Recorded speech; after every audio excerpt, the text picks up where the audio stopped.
एक लड़की एक लड़के से कहती है, तुम सही में काफी इंटरेस्टिंग हो और तुम्हें उतना ही क्रेजी होना चाहिए जितने कि तुम हो। लड़का कहता है, मुझे ऐसा क्यों लग रहा है जैसे कि तुम मुझे इंसल्ट कर रही हो। लड़की कहती है, तुम ये सब क्या कह रहे हो और मैं तो तुम्हारी तारीफ कर रही हूँ।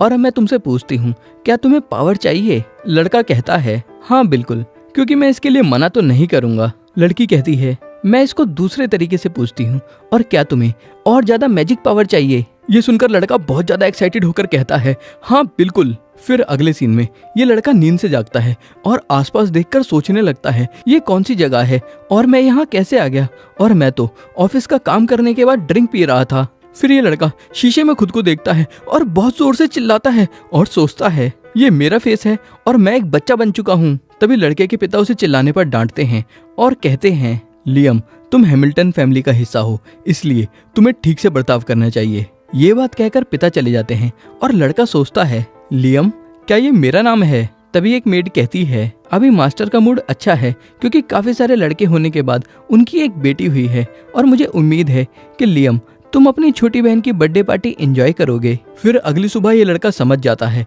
कि ये जो भी कुछ हो रहा है ये कोई सपना नहीं है और इस समय जिसके शरीर में है उसका नाम लियम हैमिल्टन है और ये एक नोबल है और अपने पिता की 5वीं औलाद है। और अब तक की कहानी से ये साफ होता है कि कोई इंसान दूसरी दुनिया से इस दुनिया में लियम हैमिल्टन के शरीर में आ चुका है, लेकिन उस इंसान को भी नहीं पता कि वो लियम के शरीर में कैसे आया। और अब से हम इस कैरेक्टर को लियम के नाम से ही बुलाएंगे। फिर मेड लियम को ये एरिया दिखाती है और बताती है कि जितना भी एरिया तुम देख रहे हो ये हैमिल्टन फैमिली का है। फिर अगले सीन में लियम ब्रूनो से मिलता है जो हैमिल्टन फैमिली का चौथा बेटा है और लियम का बड़ा भाई है। और ब्रूनो कहता है, अगर हमारी बहन बड़ी होकर खूबसूरत हो जाती है तो उसकी शादी रॉयल फैमिली में हो सकती है, जिससे हमारी फैमिली के हालात ठीक रहेंगे। और वैसे भी हमारी फैमिली अभी बेदखल होने की कगार पर है। लियम पूछता है, बेदखल से तुम्हारा क्या मतलब है? फिर ब्रूनो कहता है, हमारे देश में ऐसा ही होता है क्योंकि अगर कोई भी नोबल अपनी 3 पीढ़ियों में बड़ा काम नहीं करेगा तो उससे नोबल का स्टेटस ले लिया जाएगा। और हमारे पिता इस समय वो तीसरी पीढ़ी है जिसने कोई भी बड़ा काम नहीं किया है। और जैसे ही हमारे सबसे बड़े भाई को फैमिली के हेड का स्टेटस मिलेगा वैसे ही हम लोग आम लोग बन जाएंगे और नोबल नहीं रहेंगे। तभी यहाँ एक आदमी आता है जिसके पास एक जादू की किताब है और इस जादू की किताब को इस एनिमी के अंदर ग्रीमोर कहा जाता है। और वो आदमी कहता है, आज मैं तुमको मैजिक सिखाऊंगा। ये सुनकर लाइम काफी एक्साइटेड हो जाता है और ब्रूनो कहता है, तुम इतने एक्साइटेड क्यों हो रहे हो? और ऐसी काफी सारी ग्रीमोर हमारी फैमिली के स्टोर हाउस में है, लेकिन ये बात तुम ध्यान रखना कि 100 में से किसी एक इंसान में ही पोटेंशियल होता है मैजिक सीखने का। लेकिन इस समय लियम की आंखों में मैजिक को सीखने की एक अलग ही चमक है। और लियम फिर मेड की मदद से स्टोर हाउस में पहुंचता है और एक बिगिनर लेवल की ग्रीमोर ले लेता है और इस ग्रीमोर में से मंत्र पढ़ के मैजिक करने की कोशिश करता है और एक ही बारी में लियम मैजिक परफॉर्म कर लेता है। फिर अगले सीन में लियम अपने पिता से परमिशन मांगने के लिए जाता है कि वो कुछ ग्रीमोर अपने पास रख ले। पिता परमिशन तो दे देते हैं लेकिन पिता लियम में बिल्कुल भी इंटरेस्टेड नहीं है। और फिर लियम अपने घर से थोड़ा दूर जाकर ग्रीमोर की मदद से मैजिक प्रैक्टिस करनी शुरू करता है और इसमें लियम को सक्सेस भी मिलती है।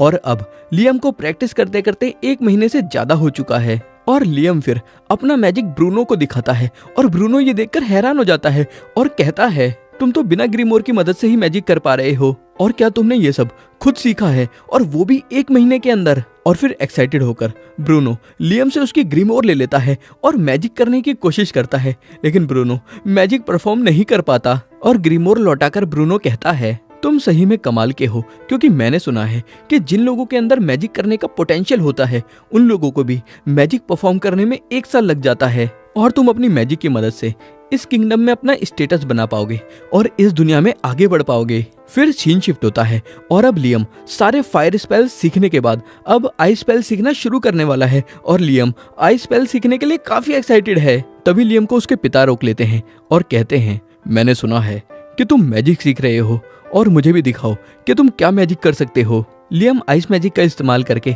ग्रीमोर को जमा देता है, लेकिन पिता इस मैजिक से बिल्कुल भी इम्प्रेस नहीं होते। फिर लियम कहता है, मैंने आइस मैजिक अभी अभी सीखना चालू किया है, लेकिन मैं फायर मैजिक में काफी अच्छा हूँ। और जैसे ही लियम फायर मैजिक पिता को दिखाता है, पिता काफी खुश हो जाते हैं और कहते हैं, क्या बात है, तुम बिना ग्रीमोर के मैजिक कर सकते हो। और लियम, तुमको जितनी चाहिए तुम उतनी ग्रीमोर मुझसे मांग सकते हो। पिता की ये बात सुनकर लियम भी बहुत खुश हो जाता है। तभी एक सर्वेंट पिता से कहता है कि वो यहाँ आ चुका है, जो सुनकर पिता को गुस्सा आ जाता है और पिता कहते हैं उसकी इतनी हिम्मत कि वो मेरी जमीन पर आ गया और सैनिकों को तैयार करो। फिर मैजिक सीखने के लिए लियम जाने लगता है और उसे रास्ते में एक आदमी दिखता है, जिससे लियम पूछता है कि तुम हो कौन, लेकिन वो आदमी कहता है क्या तुम भी एक हैमिल्टन फैमिली के बच्चे हो।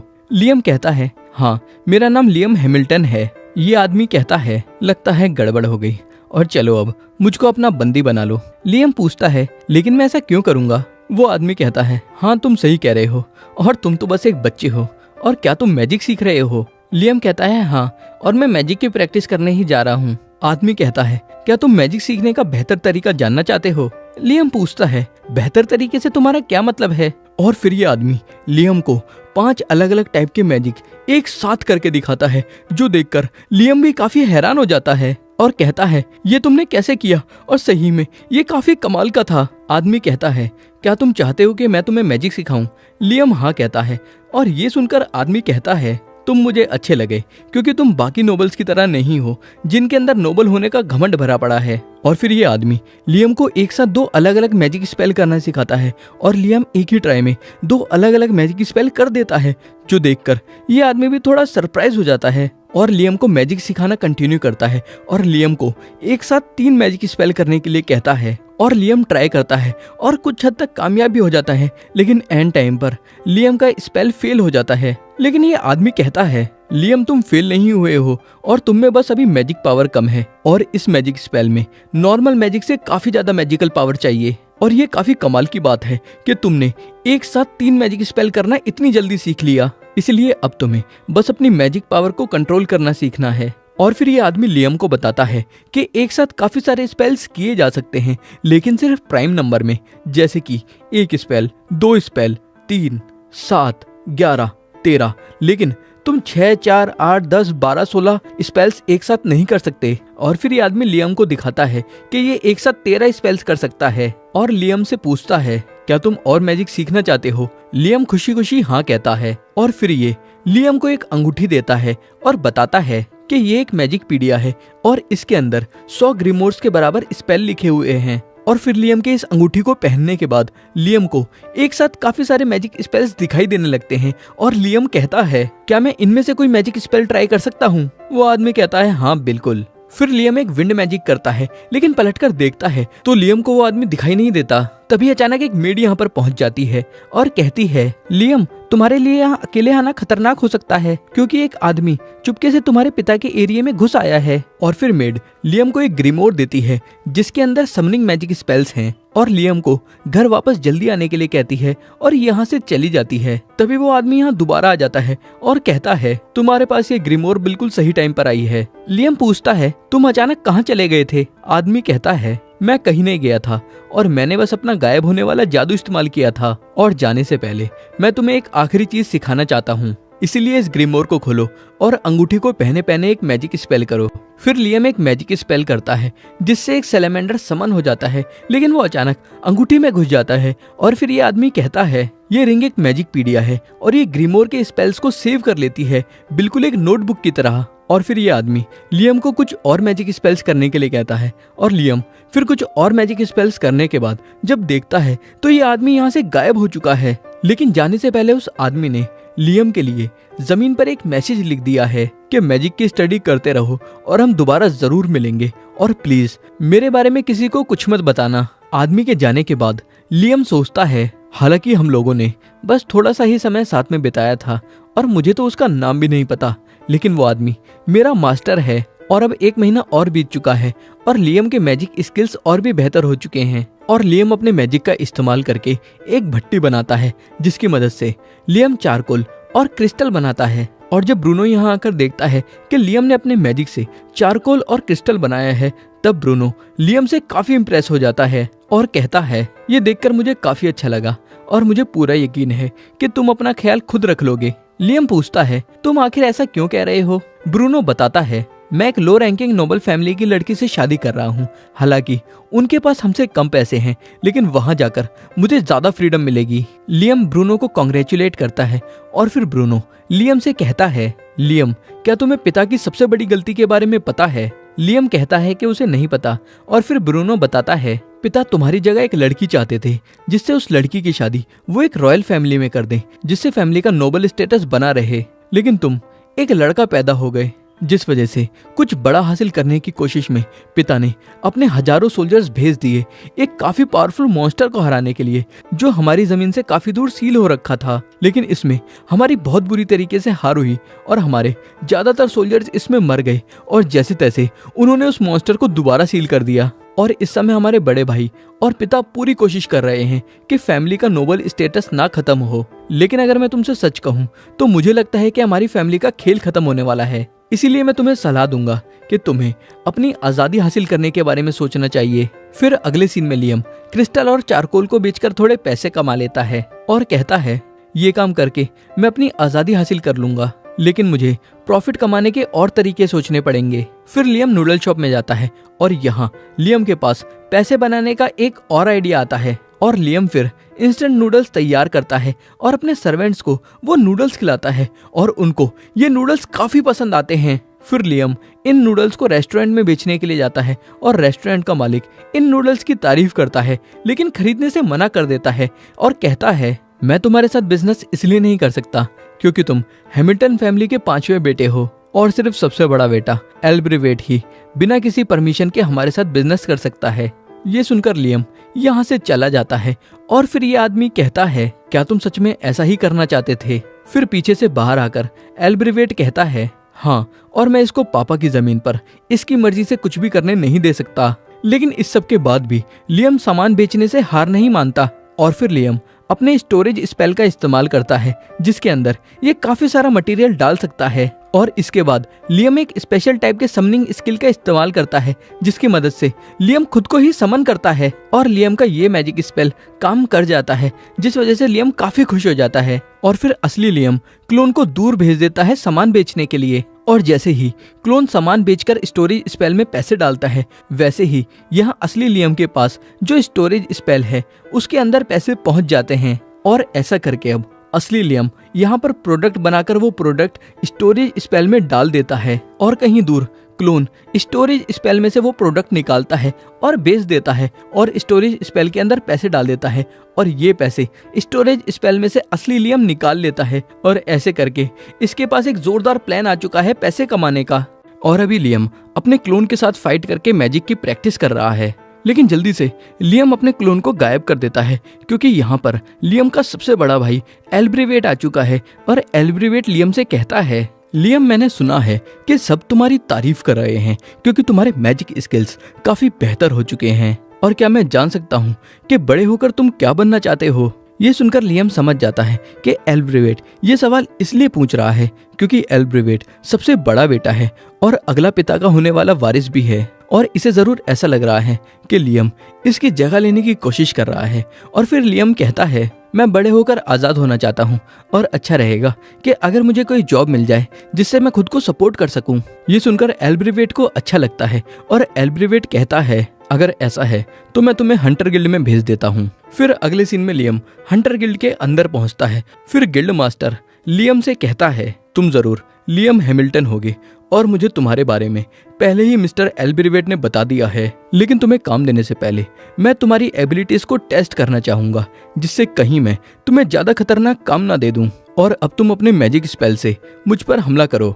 लियम सोचता है, मैं इस समय अपने क्लोन का इस्तेमाल कर रहा हूँ जो कहीं दूर सामान बेच रहा है, इसलिए मैं अपनी पूरी ताकत से हमला नहीं कर सकता। लेकिन फिर लियम के हमले को देखकर गिल्ड मास्टर के होश उड़ जाते हैं और गिल्ड मास्टर कहता है, जितना तुम्हारा पावर लेवल है उस हिसाब से मैं तुम्हें एक बी रैंक लाइसेंस दे देता हूँ। और फिर लियम जा ही रहा होता है कि तभी लियम से एक लड़की मिलती है और कहती है, तुम लियम हैमिल्टन हो ना, और मेरा नाम असुना अक्वेज है, और लियम क्यों ना हम दोनों साथ में शिकार करें। लियम इस लड़की की बात से एग्री कर लेता है और फिर काम पे जाते हुए असुना लियम को बताती है, बी रैंक और उससे नीचे के एडवेंचरर को गिल्ड से काम नहीं मिलता, हमें मॉन्स्टर्स का जाकर शिकार करना होता है और उसके बदले हमें गिल्ड से इनाम मिलता है। तभी अचानक कुछ मॉन्स्टर टाइप भेड़िए इनको घेर लेते हैं और लियम अपने मैजिक से कुछ क्रीचर्स को समन करता है और जैसे ही ये भेड़िए उनको अपने मुंह में दबाते हैं वो क्रीचर फूलना शुरू कर देते हैं, जिस वजह से भेड़िए बिल्कुल भी हिल नहीं पाते और असुना उनका काम तमाम कर देती है। और फिर ये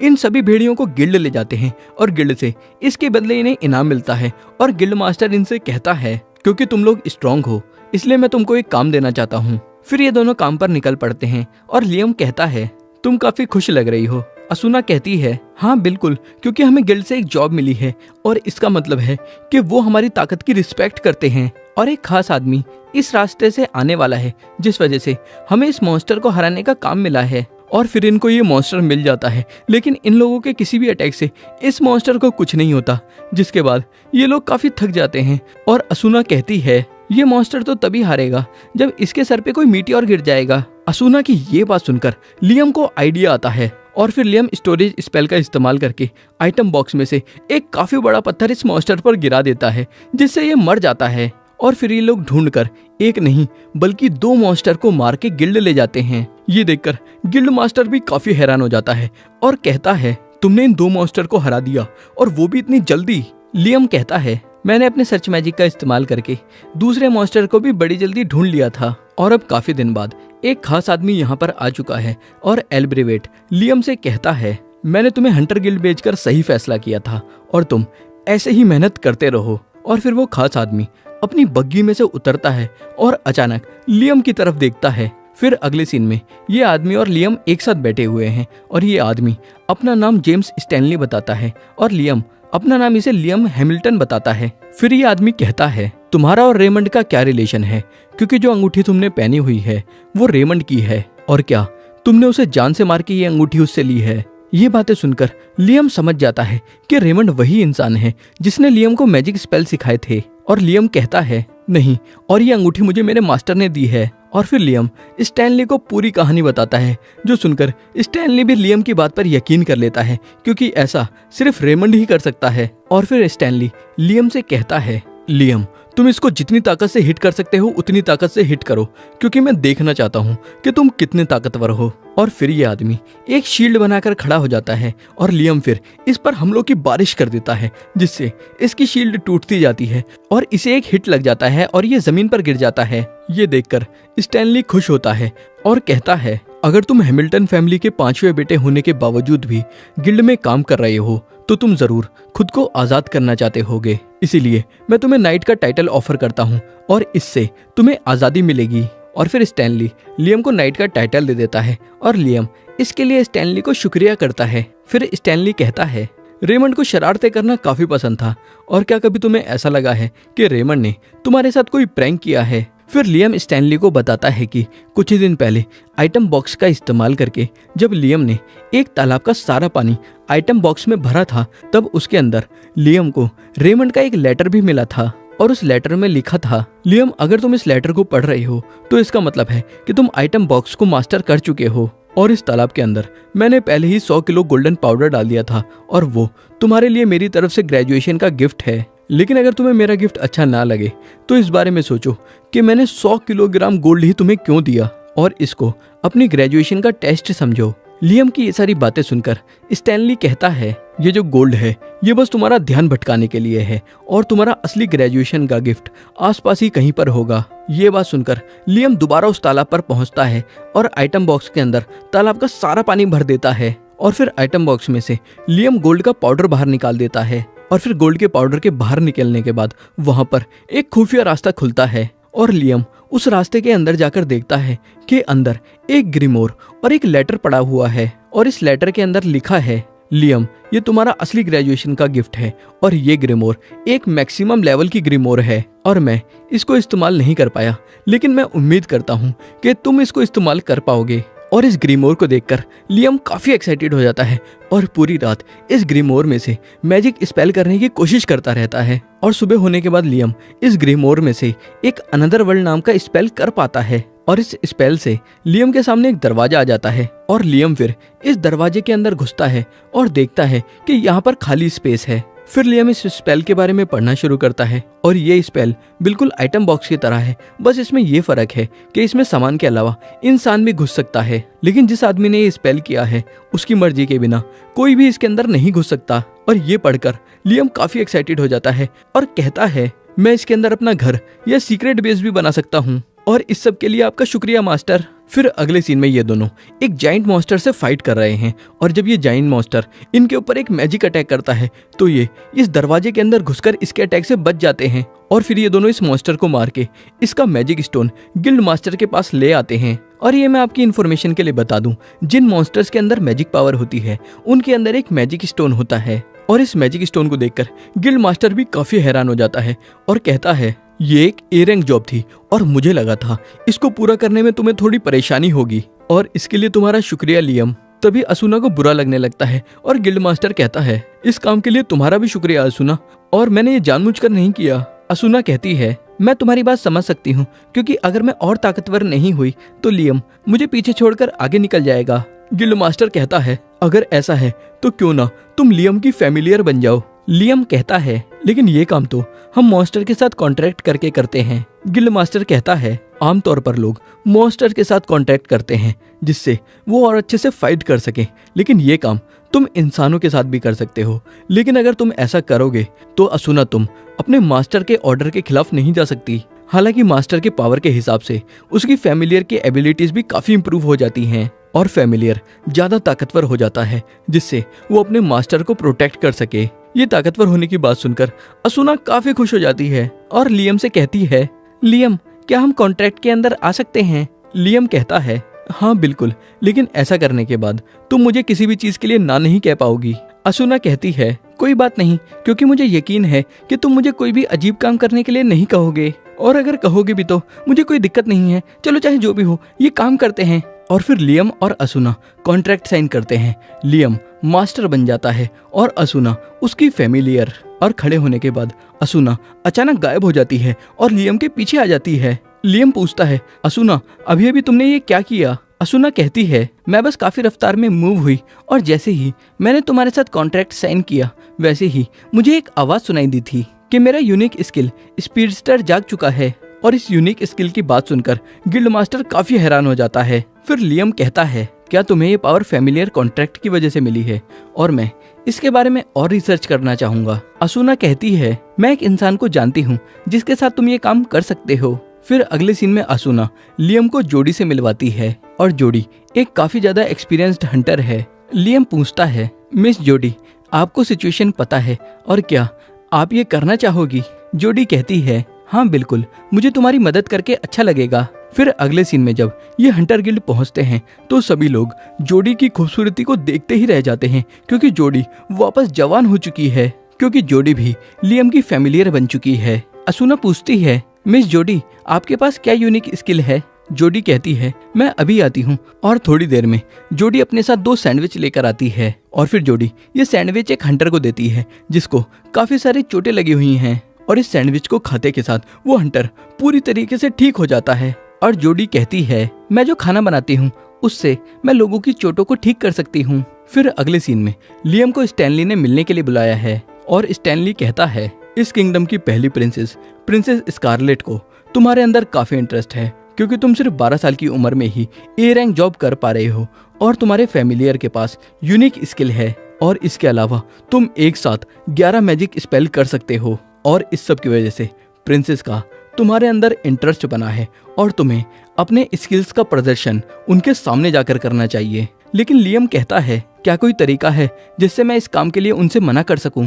स्टैनली कहता है लेकिन तुम मना क्यों करोगे। लियम कहता है वो दोनों कोई दिखावे की चीज नहीं है, बल्कि मेरे दोस्त हैं। फिर स्टैनली कहता है लियम तुम जा सकते हो। और लियम के जाने के बाद स्टैनली कहता है मुझे माफ करना प्रिंसेस। और हमें पता चलता है कि जो मेड पीछे खड़ी थी वो प्रिंसेस है, और प्रिंसेस कहती है इसमें तुम्हारी कोई गलती नहीं है, लेकिन वो लड़का सही में काफी इंटरेस्टिंग है, लेकिन क्या वो ये सेम बात मेरे सामने कह पाएगा।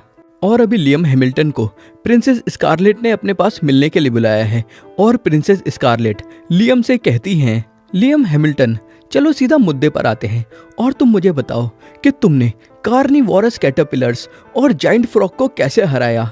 लियम प्रिंसेस को सब कुछ बताता है, जो सुनकर प्रिंसेस कहती हैं ये काफी इंटरेस्टिंग है, क्योंकि ये मैं पहली बार सुन रही हूँ कि किसी ने जाइंट फ्रॉग को बिना हाई लेवल मैजिक के हरा दिया। और ये सुनकर लियम मन ही मन सोच रहा है कि पता नहीं हाई मैजिक कैसा लगता होगा, और मैं जरूर इसे एक ना एक दिन ट्राई करना चाहूंगा। और फिर प्रिंसेस लियम से इसके फैमिलियर को लाने के लिए कहती हैं, लेकिन लियम इसके लिए मना करता है। जो सुनकर प्रिंसेस कहती हैं, क्या तुम मेरी रिक्वेस्ट को मना कर रहे हो? लियम कहता है, हाँ, क्योंकि वो मेरे दोस्त हैं और कोई दिखावे की चीज नहीं है। ये बात सुनकर प्रिंसेस हंसने लगती हैं और कहती हैं, तुम सही में काफी इंटरेस्टिंग हो और इससे पहले बहुत ही कम लोगों ने मुझे 2 बार एंटरटेन किया है, इसलिए तुम्हें इनाम मिलना चाहिए। और लियम, तुम्हें मैं टाइटल देती हूँ बैरन का। लियम कहता है, बैरन? और मैंने ऐसा कोई काम नहीं किया है जिसके लिए मुझे ये टाइटल दिया जाए। प्रिंसेस कहती हैं, तुम्हारा मुझे एंटरटेन करना काफी है और ये है एक ग्रीमोर जिसके अंदर फैमिलियर के कॉन्ट्रैक्ट्स के बारे में लिखा हुआ है। और लियम इस ग्रीमोर को लेकर बहुत खुश हो जाता है और प्रिंसेस को इसके लिए शुक्रिया कहता है, जो देखकर प्रिंसेस हंसने लगती हैं और कहती हैं, तुम काफी इंटरेस्टिंग लड़के हो, क्योंकि तुम बैरन के टाइटल को लेकर नहीं बल्कि इस ग्रीमोर को लेकर ज्यादा एक्साइटेड हो। फिर सीन शिफ्ट होता है और अब लियम इस नई ग्रीमोर में से मैजिक सीख रहा है, लेकिन तभी यहाँ पर ब्रूनो आ जाता है और लियम को बैरन बनने के लिए कॉन्ग्रेचुलेट करता है और फिर कहता है, एल्ब्रिवेट, इस समय तुमसे काफी जल रहा होगा क्योंकि बैरन बनने के बाद तुम्हारा स्टेटस पापा से भी ऊपर पहुंच चुका है। फिर अगले सीन में शाम को गैलरी से गुजरते हुए लियम एल्ब्रिवेट को गुड इवनिंग कहता है, लेकिन एल्ब्रिवेट थोड़े गुस्से में कहता है, तुम देखते जाओ कि मैं क्या करता हूँ। और फिर एल्ब्रिवेट गुस्से में सोचता हुआ जा रहा है, ये कैसे हो सकता है, क्योंकि उसे तो एक बेकार 5वां बेटा होना चाहिए, लेकिन अब वो एक बैरन है। और फिर जब एल्ब्रिवेट देखता है कि 2 मेड्स लियम के बारे में बातें कर रही हैं और लियम की तारीफ कर रही हैं, तब एल्ब्रिवेट को गुस्सा आ जाता है और एल्ब्रिवेट इन दोनों को डांटता है और फिर इनसे पूछता है, मुझे बताओ कि तुम्हें क्या लगता है कि हम दोनों में से कौन ज्यादा ऊपर है, मैं या लियम? मेड थोड़ा घबराते हुए एल्ब्रिवेट को ज्यादा ऊपर बताती है और एल्ब्रिवेट गुस्से में आगे बढ़ जाता है और सोचता है, मैं सबको दिखा दूंगा कि मैं भी कुछ अचीव कर सकता हूँ और लियम जो कुछ कर सकता है वो सब मैं भी कर सकता हूँ। फिर अगले सीन में लड़के खड़े होकर असूना और जोडी की खूबसूरती को देख रहे हैं और जोडी लियम से कहती है, मैं एक बार फिर कहना चाहती हूँ कि मुझे आपके साथ काम करके अच्छा लगेगा मास्टर। लियम पूछता है कि तुम मुझे मास्टर क्यों कह रही हो? जोडी बताती है कि हमारा रिश्ता मास्टर और सर्वेंट का है।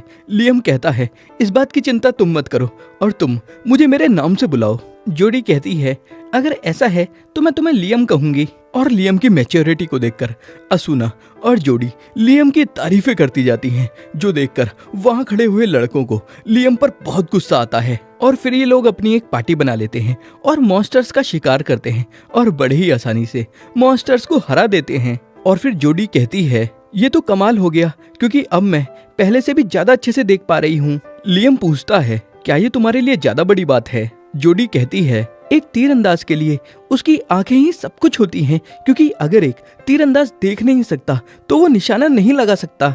जोडी की ये बात सुनकर लियम एक मैजिक स्पेल का इस्तेमाल करता है, जिससे जोडी पहले से भी और ज्यादा दूर बिल्कुल साफ साफ देख पा रही है। और फिर असूना भी एक इसी तरीके का स्पेल करने के लिए कहती है उस पर, लेकिन लियम मना करता है और कहता है, मैं तुम्हारी अटैक पावर बढ़ा सकता हूँ, लेकिन इससे हो सकता है कि अगर तुम किसी चीज को हिट करो तो उससे तुम्हारी ही हड्डी टूट जाए, लेकिन अगर मैं तुम्हारी भी सिर्फ आंखें बेहतर कर दूंगा तो उससे तुम पर कोई नुकसान नहीं होगा। और फिर जोडी तीर चलाती है और एक मॉन्स्टर को मार देती है जो इनसे बहुत ज्यादा दूर है। और फिर जब लियम, जोडी और असूना गिल्ड पहुंचते हैं तो देखते हैं कि गिल्ड में भगदड़ हो रही है और इन्हें पता चलता है कि एल्ब्रिवेट ने उस खतरनाक मॉन्स्टर पे से सील हटाकर उसको आजाद कर दिया है। और फिर लियम पहुंचकर देखता है कि मॉन्स्टर से लड़ने में सोल्जर्स की हालत खराब हो रखी है। और जैसे ही लियम एल्ब्रिवेट को देखता है, एल्ब्रिवेट लियम से कहता है, लियम, मैं इस काम में फेल नहीं होने वाला। तभी अचानक गिल्ड मास्टर एल्ब्रिवेट के सर पे डंडा मारकर उसे बेहोश कर देता है और कहता है, मेरे पास इस सब के लिए टाइम नहीं है। और लियम, आखिरकार तुम यहाँ आ ही गए। फिर असूना गिल्ड मास्टर से पूछती है कि यहाँ पर क्या चल रहा है और गिल्ड मास्टर इनको बताते हैं, वो राक्षसी ड्रैगन रेडन इन जंगलों में सील हो रखा था और उसको लियम के परदादा ने सील किया था, लेकिन अब उसके ऊपर से सील हटाई जा चुकी है। लेकिन अभी हम उस राक्षसी ड्रैगन रेडन को दोबारा सील नहीं कर पा रहे हैं, क्योंकि उसके बच्चे हमें आगे बढ़ने नहीं दे रहे हैं और उसके बच्चों ने ही इन सब लोगों का ऐसा हाल किया है। हालांकि काफी समय से सील होने की वजह से उस राक्षसी ड्रैगन रेडन को 1 हफ्ते का आराम चाहिए, जिससे वो अपनी ताकत दोबारा हासिल कर सके। और अगर हमने उसे दोबारा 1 हफ्ते से पहले सील कर दिया तो हमें कोई दिक्कत नहीं होगी। फिर ये तीनों ड्रैगन के बच्चों से लड़ने के लिए जाते हैं और देखते हैं इन ड्रैगन के बच्चों का साइज एक छोटे डॉग जितना है। और फिर ये तीनों ड्रैगन के बच्चों से लड़ने की कोशिश करते हैं लेकिन उनके सामने टिक नहीं पाते। जिसके बाद लियम जोडी और असुना को पीछे हटने के लिए कहता है क्योंकि लियम के पास एक प्लान है। और फिर ड्रैगन के बच्चे लियम पर हमला करने के लिए आगे बढ़ते हैं और लियम अपने अनदर वर्ल्ड स्पेल का इस्तेमाल करके उनके सामने दरवाजा खोल देता है। और जैसे ही वो ड्रैगन के बच्चे दरवाजे के अंदर जाते हैं लियम वो दरवाजा गायब कर देता है। और फिर यहाँ पर बाकी सब लोग भी आ जाते हैं और काफी सारे जादूगर मिलकर एक साथ दोबारा ड्रैगन को सील करने का काम शुरू करते हैं। और फिर जोडी और असुना के पूछने पर लियम बताता है कि लियम की उस अनदर वर्ल्ड नाम के स्पेल पर काफी अच्छा कंट्रोल नहीं है, जिस वजह से जो भी चीज उसके अंदर जाती है वो थोड़े समय में गायब हो जाती है। और ये सुनकर जोडी और असुना को अच्छा लगता है कि वो ड्रैगन के बच्चे गायब हो जाएंगे। तभी उस राक्षसी ड्रैगन की आवाज आती है, तुम छोटे से इंसान। और उस राक्षसी ड्रैगन की आवाज सुनकर वहाँ खड़े सभी लोगों के होश उड़ जाते हैं। फिर ये राक्षसी ड्रैगन रेडन लियम के साथ मनी मन बातें करता है और कहता है, छोटे से इंसान तुम्हारी आत्मा काफी भारी है।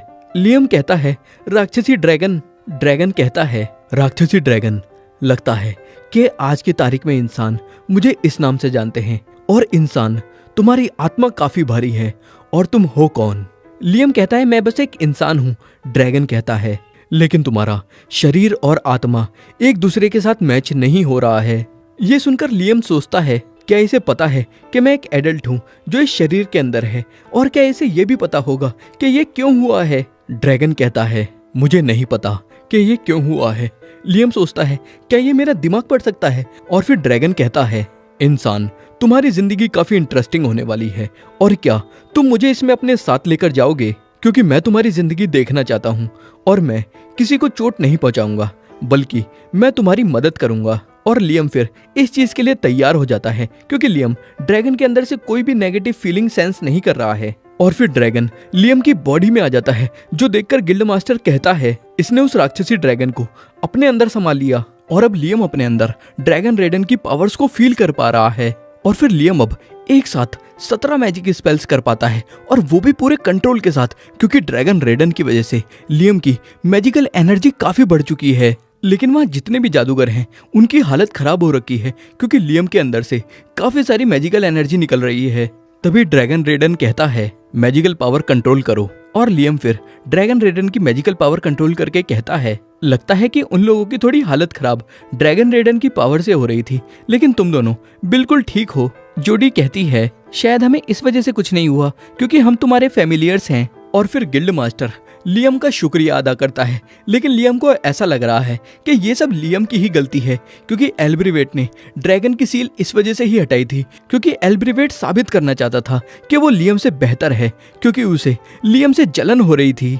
जिस वजह से लियम 10 किलो सोना दे देता है उन लोगों की मदद करने के लिए जिन्हें इस समय चोटें लग गई हैं। और गिल्ड मास्टर दोबारा विलियम का शुक्रिया अदा करता है और सोचता है, अच्छा होता कि एल्ब्रिवेट की जगह तुम हैमिल्टन फैमिली के अगले हेड बनते। फिर सीन शिफ्ट होता है और लियम के पिता ड्रैगन रेडन को हैंडल करने के लिए लियम का शुक्रिया अदा करते हैं और लियम के पूछने पर बताते हैं कि उन्होंने एल्ब्रिवेट को हाउस अरेस्ट कर दिया है। और फिर लियम एल्ब्रिवेट से मिलने के लिए एल्ब्रिवेट के कमरे के बाहर पहुंचता है, क्योंकि लियम कहीं ना कहीं इस सब के लिए खुद को भी जिम्मेदार समझ रहा है। और तभी लियम को एल्ब्रिवेट की आवाज सुनाई देती है और एल्ब्रिवेट कह रहा है, हैमिल्टन फैमिली खत्म हो चुकी है, क्योंकि उस राक्षसी ड्रैगन को लियम ने हराया है और वो हैमिल्टन फैमिली का अगला वारिस भी नहीं है, और उस राक्षस को मुझे हराना चाहिए था, मुझे। ये सुनने के बाद लियम सोचता है कि एल्ब्रिवेट बस हैमिल्टन फैमिली को प्रोटेक्ट करना चाहता था। फिर अगली सुबह जागने के बाद लियम को ऐसा लगता है कि लियम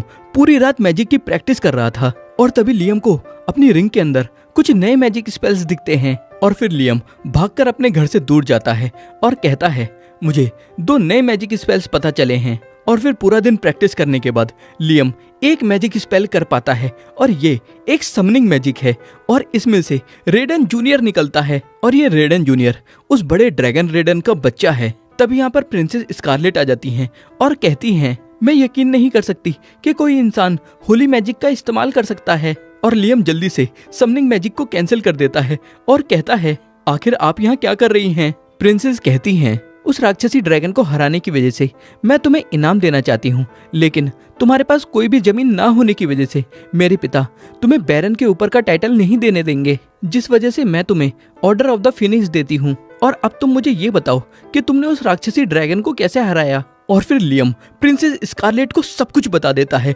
जो सुनने के बाद प्रिंसेस स्कारलेट कहती हैं, चाहे कुछ भी हो जाए ये बात तुम किसी और को नहीं बताओगे। फिर सीन शिफ्ट होता है और प्रिंसेस ने लियम को 3000 गोल्ड कॉइन्स दिए हैं, जो देखकर मेड्स बहुत खुश हो रही हैं। लेकिन लियम सोचता है, प्रिंसेस ने मुझे अपना मुंह बंद रखने के लिए ये पैसे दिए हैं। अभी लियम लॉर्ड स्टैनली से मिलने के लिए पहुंचा है। लॉर्ड स्टैनली कहते हैं, लियम क्या तुमने सही में होली मैजिक सीख लिया है।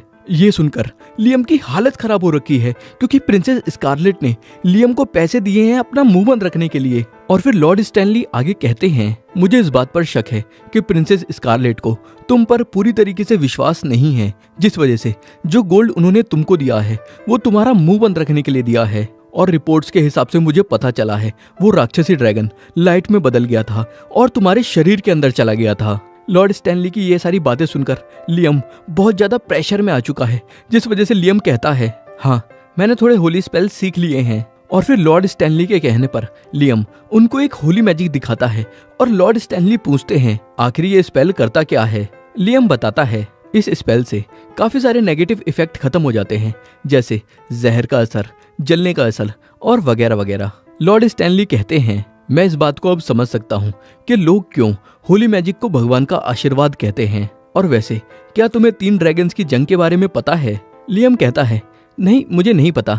और फिर लॉर्ड स्टैनली बताते हैं कि 3 ड्रैगन्स के बीच जंग हुई थी और एक ड्रैगन उस जंग में जीत गया था, और वो भी होली मैजिक का इस्तेमाल करके। और फिर वो ड्रैगन एक इंसान के साथ जुड़ गया था और उस इंसान ने होली मैजिक का इस्तेमाल करके एक देश की शुरुआत की थी, और वो देश हमारा देश है। और अब एक ड्रैगन तुम्हारे साथ जुड़ चुका है। लेकिन इसमें हैमिल्टन फैमिली के लिए एक बुरी खबर है, क्योंकि हैमिल्टन फैमिली को उनका नोबल स्टेटस इस वजह से मिला था क्योंकि उन्होंने राक्षसी ड्रैगन को कैद कर दिया था। लेकिन अब ऐसा लगता है कि वो राक्षसी ड्रैगन कोई राक्षसी ड्रैगन नहीं था, बल्कि वो ड्रैगन था जिसने इस देश की शुरुआत की थी। लियम कहता है, तो क्या इसका मतलब ये है कि हैमिल्टन फैमिली की अचीवमेंट कोई अचीवमेंट ही नहीं है। लॉर्ड स्टैनली कहते हैं, हाँ, और अब हो सकता है कि हैमिल्टन फैमिली से उनका नोबल स्टेटस ले लिया जाए। ये सुनकर लियम को बुरा लगता है। और फिर लॉर्ड स्टैनली आगे कहते हैं, लेकिन अभी हमारे पास इससे भी बड़ी प्रॉब्लम है, और वो ये है कि जो हमने ड्रैगन के साथ किया है उस वजह से वो हमसे नाराज हो। और फिर लियम थोड़ी देर सोचता है और फिर कहता है, रेडन ने मुझसे कहा था कि कुछ समय बाद इंसान मुझे किसी और नाम से बुलाएंगे, इसलिए इंसानों से मुझे कोई फर्क नहीं पड़ता, जिस वजह से मुझे नहीं लगता कि ड्रैगन रेडन गुस्से में है, बल्कि उसने तो ये कहा था कि वो मेरी लाइफ में इंटरेस्टेड है। फिर लॉर्ड स्टैनली कहते हैं, मैं ये बात बढ़ा चढ़ा कर नहीं कह रहा, लेकिन इसका मतलब तो ये हुआ कि तुमने हमारे देश को बचाया है, और किसी ने भी इससे पहले इतनी बड़ी अचीवमेंट हासिल नहीं की है। फिर सीन शिफ्ट होता है और अभी लियम जोडी और असुना के साथ है, और ये लियम को एक लिस्ट देते हैं उन लोगों की जो पार्टी को ज्वाइन करना चाहते हैं, क्योंकि लियम अब थोड़ा पॉपुलर हो चुका है, क्योंकि सबको ऐसा लगता है कि लियम ने ड्रैगन रेडन को हरा दिया है। और फिर लियम जब घर पहुंचता है तो देखता है कि लियम के लिए काफी सारी एप्लीकेशंस आई हैं उन लड़कियों की जो लियम से शादी करना चाहती हैं। तभी यहाँ ब्रूनो भी आ जाता है और लियम से पूछता है, आखिर तुमने ऐसा क्या किया है जिस वजह से हर कोई तुम्हारे पीछे लगा हुआ है। लियम कहता है, मैंने बस उस राक्षसी ड्रैगन को हैंडल किया है। फिर सीन शिफ्ट होता है और अभी लियम असुना और जोडी को अपने साथ यहाँ पर लेकर आया है, और लियम फिर अनदर वर्ल्ड स्पेल का इस्तेमाल करता है। और जब ये लोग अंदर घुसते हैं तो देखते हैं कि लियम पहले से ही यहाँ पर एक घर ला चुका है। लेकिन असुना पूछती है, लियम तुमने कहा था कि तुम्हारे अनदर वर्ल्ड स्पेल के अंदर चीजें थोड़े समय बाद गायब हो जाती हैं, जैसे रेडन जूनियर गायब हो गए थे। लियम कहता है, अब इसके अंदर कुछ गायब नहीं होता, क्योंकि अब मैं अनदर वर्ल्ड स्पेल को मास्टर कर चुका हूँ। और फिर जोडी और असुना पूरे घर को देखती हैं और इनको यहाँ पर काफी अच्छा लग रहा है। लेकिन जोडी कहती है, यहाँ पर हर समय रोशनी आती रहती है और क्या इसका कुछ किया नहीं जा सकता। लियम कहता है, तुम सही कह रही हो, क्योंकि यहाँ पर कभी भी अंधेरा नहीं होता, जिस वजह से यहाँ पर सोना थोड़ा मुश्किल काम होगा।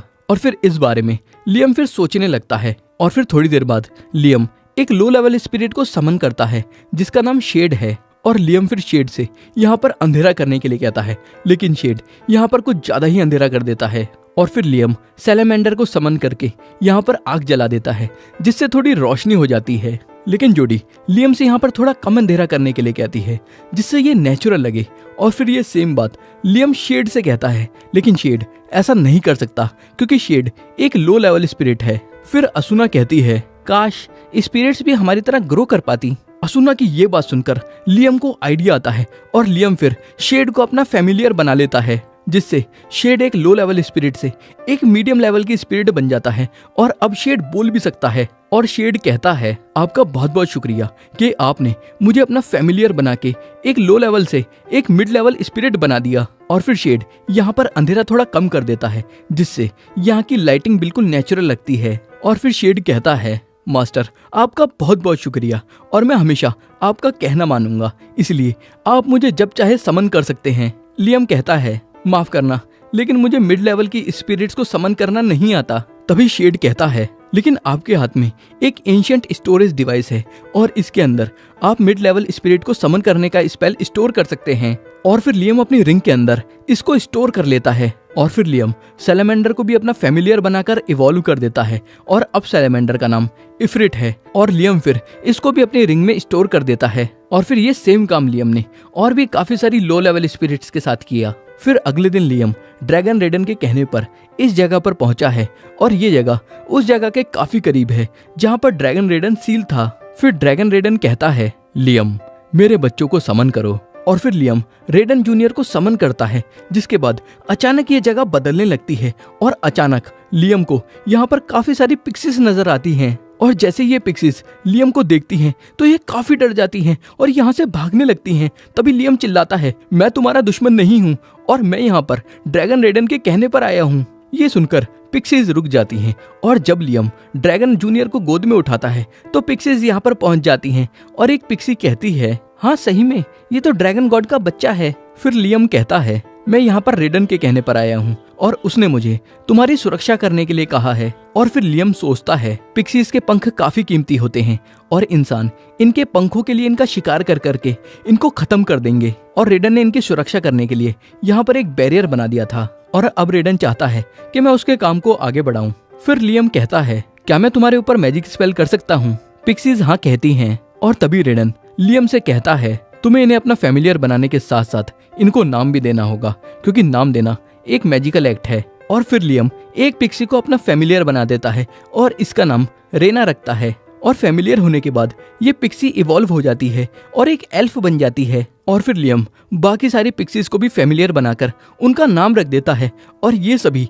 इवॉल्व होकर एक एल्फ बन जाती हैं। और फिर रेना लियम से पूछती है, आपके फैमिलियर होने के तौर पर अब हमें क्या करना चाहिए? लियम कहता है, क्यों ना तुम यहाँ पर अपना गाँव बसा लो और रहना शुरू कर दो और रेना मैं तुम्हें इस गाँव का मुखिया बनाता हूँ। अचानक लियम को एक मैजिक पावर सेंस होती है और लियम उसके पीछे पीछे चलने लगता है और एक पेड़ के पास पहुंच जाता है और देखता है कि उस पेड़ के ऊपर एक फल लगा हुआ है जिसके अंदर से काफी सारी मैजिक पावर निकल रही है।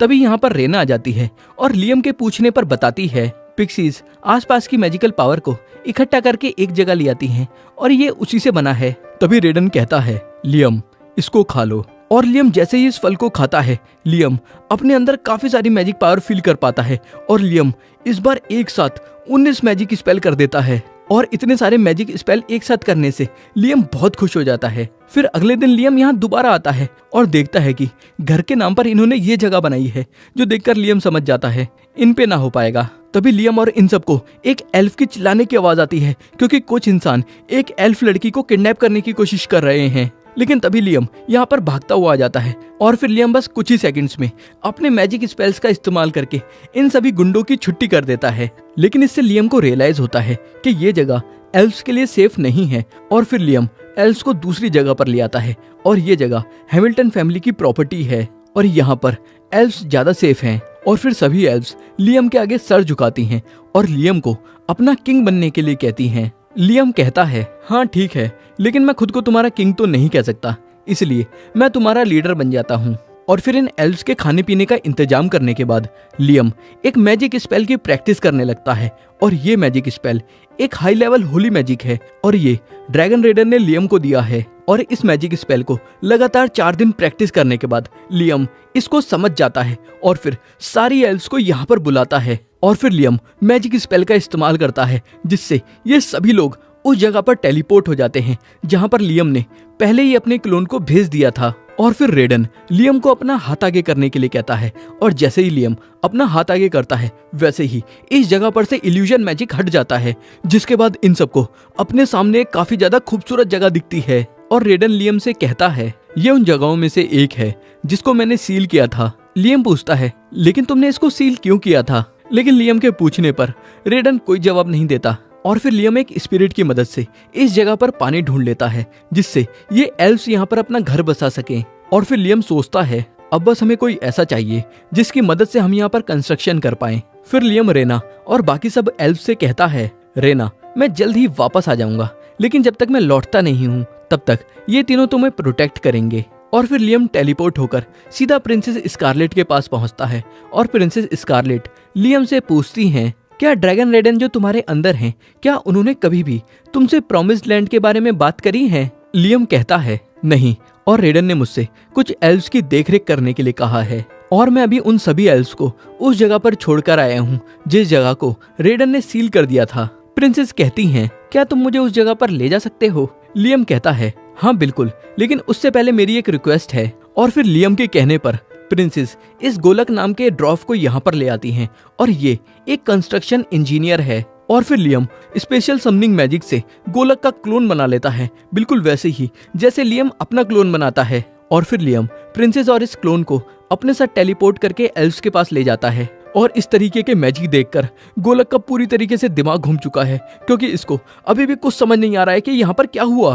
और फिर इस जगह पर पहुंचने के बाद प्रिंसेस लियम से कहती हैं लियम मैं चाहती हूँ कि तुम ड्रैगन रेडन से पूछो क्या ये जगह ही वो प्रॉमिस्ड लैंड है? ड्रैगन रेडन इन्हें बताता है मैंने कभी भी इंसानों से कोई प्रॉमिस नहीं किया है। और फिर प्रिंसेस एक अंगूठी निकालती हैं और कहती हैं इस अंगूठी को द की ऑफ डेस्टिनी कहते हैं। और प्रिंसेस के इस अंगूठी को बाहर निकालते के साथ लियम के हाथ पर जो रेडन का निशान है वो चमकता है और लियम कहता है क्या मैं इस अंगूठी को देख सकता हूँ? और जैसे ही लियम इस अंगूठी को पकड़ता है वैसे ही जमीन फटने लगती है और ये पूरा इलाका हवा में उड़ने लगता है। लेकिन थोड़ी देर बाद ये पूरा इलाका वापस जमीन पर आ जाता है और प्रिंसेस स्कारलेट कहती हैं ये जगह सही में प्रॉमिस्ड लैंड है। और लियम सोचता है क्या इसी अंगूठी की वजह से ये पूरा एरिया हवा में उड़ने लगा था?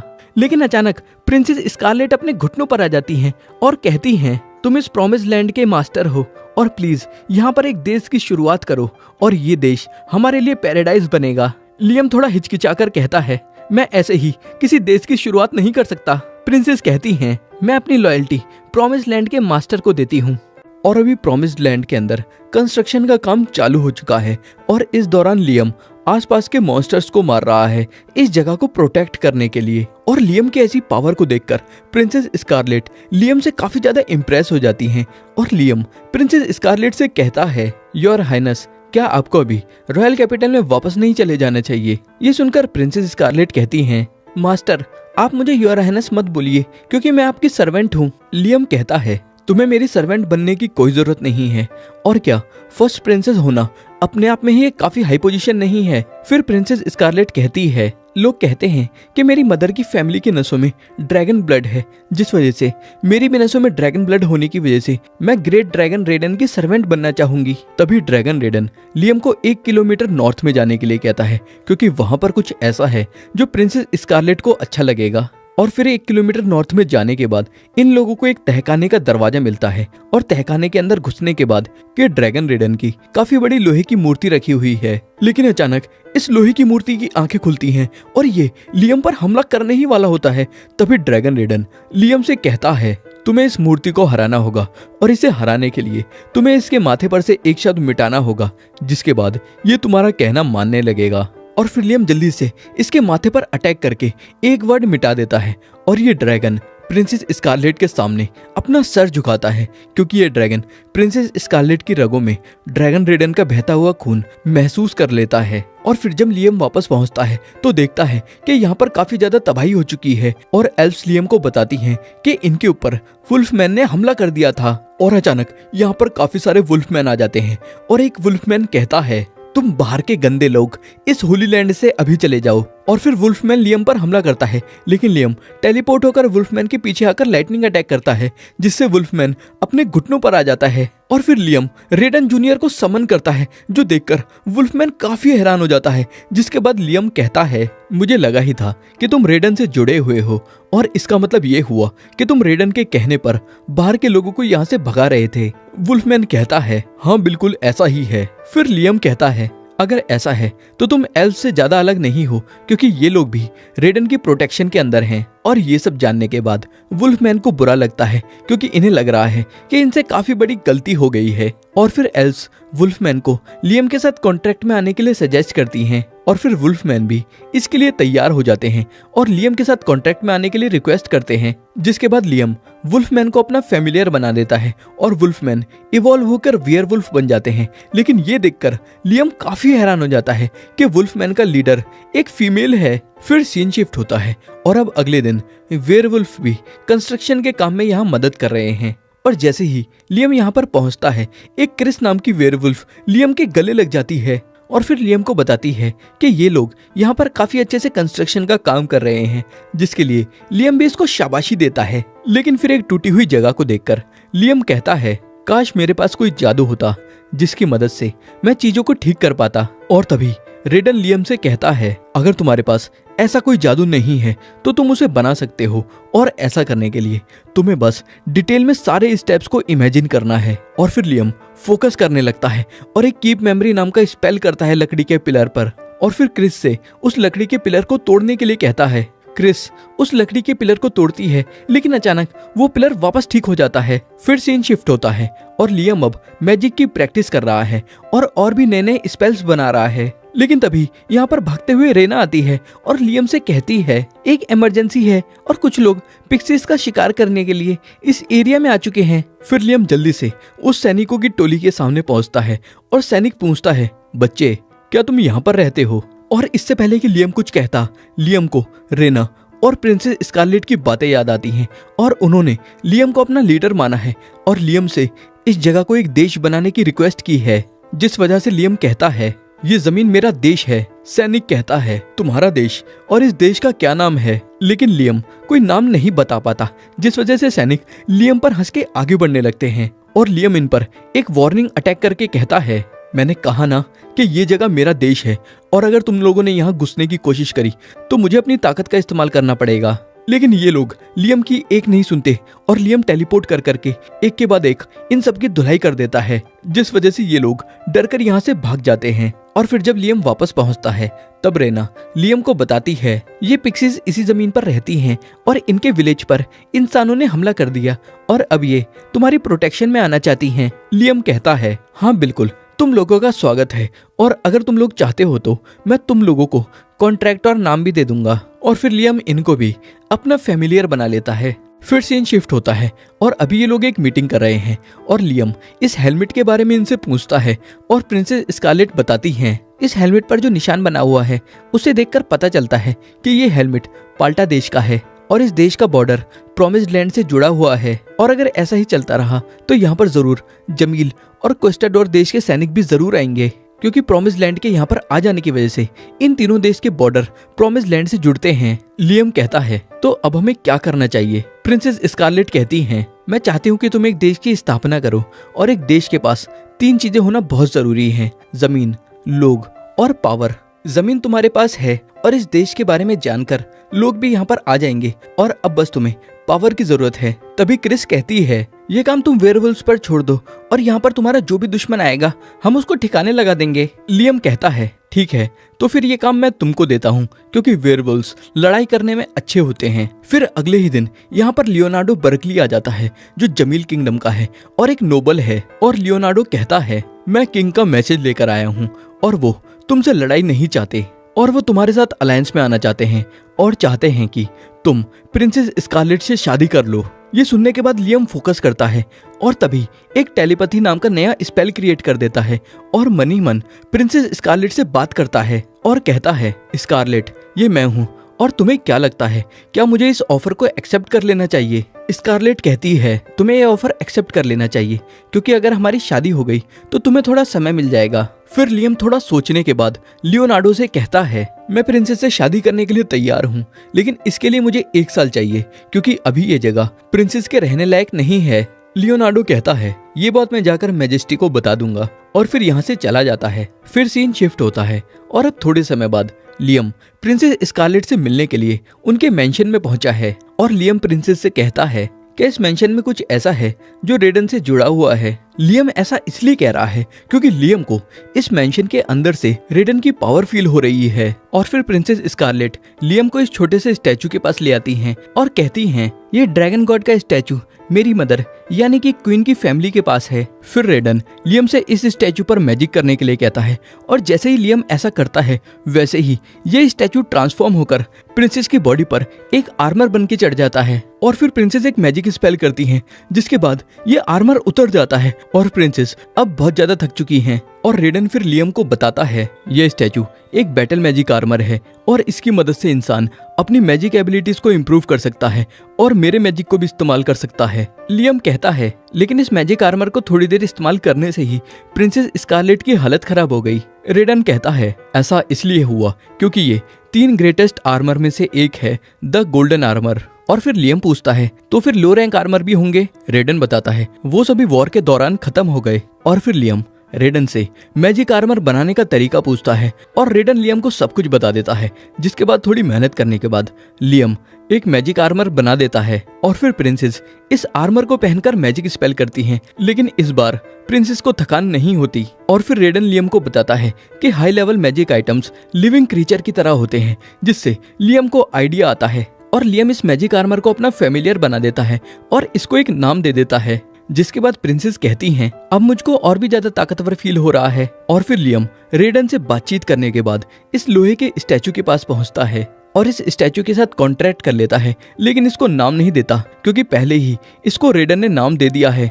और वो नाम है गार्डियन रेडन। और फिर ये स्टैचू लियम के शरीर पर एक आर्मर की तरह चढ़ जाता है क्योंकि ये स्टैचू भी एक मैजिक बैटल आर्मर है। जिसके बाद लियम एक साथ 37 स्पेल्स करता है, लेकिन ऐसा करने के बाद लियम बहुत ज्यादा थक जाता है और ये बैटल मैजिक आर्मर लियम के ऊपर से उतर जाता है। और फिर रेडन लियम को बताता है, ये तीसरी बार हुआ है जब कोई इस आर्मर को पहनने के बाद जिंदा बचा है, लेकिन तुम पहले इंसान हो जो इसे पहनकर एक मैजिक स्पेल कर पाया है। ये सुनकर लियम थोड़ा हैरान हो जाता है क्योंकि लियम को नहीं पता था कि ये आर्मर इतना खतरनाक है। और अब लियम की मैजिकल पावर रीस्टोर होने के बाद लियम प्रिंसेस स्कारलेट से थोड़े से समय के लिए गार्डियन रेडन को मांगता है और प्रिंसेस स्कारलेट इसके लिए हाँ कह देती हैं। जिसके बाद लियम गार्डियन रेडन को आइटम बॉक्स में डाल देता है और फिर अब लियम प्रिंसेस स्कारलेट को रॉयल कैपिटल में छोड़ने के बाद वापस विलेज में आ जाता है। और इस समय विलेज में कंस्ट्रक्शन का काम काफी अच्छे से चल रहा है और काफी हद तक कंस्ट्रक्शन पूरी हो चुकी है। और तभी रेना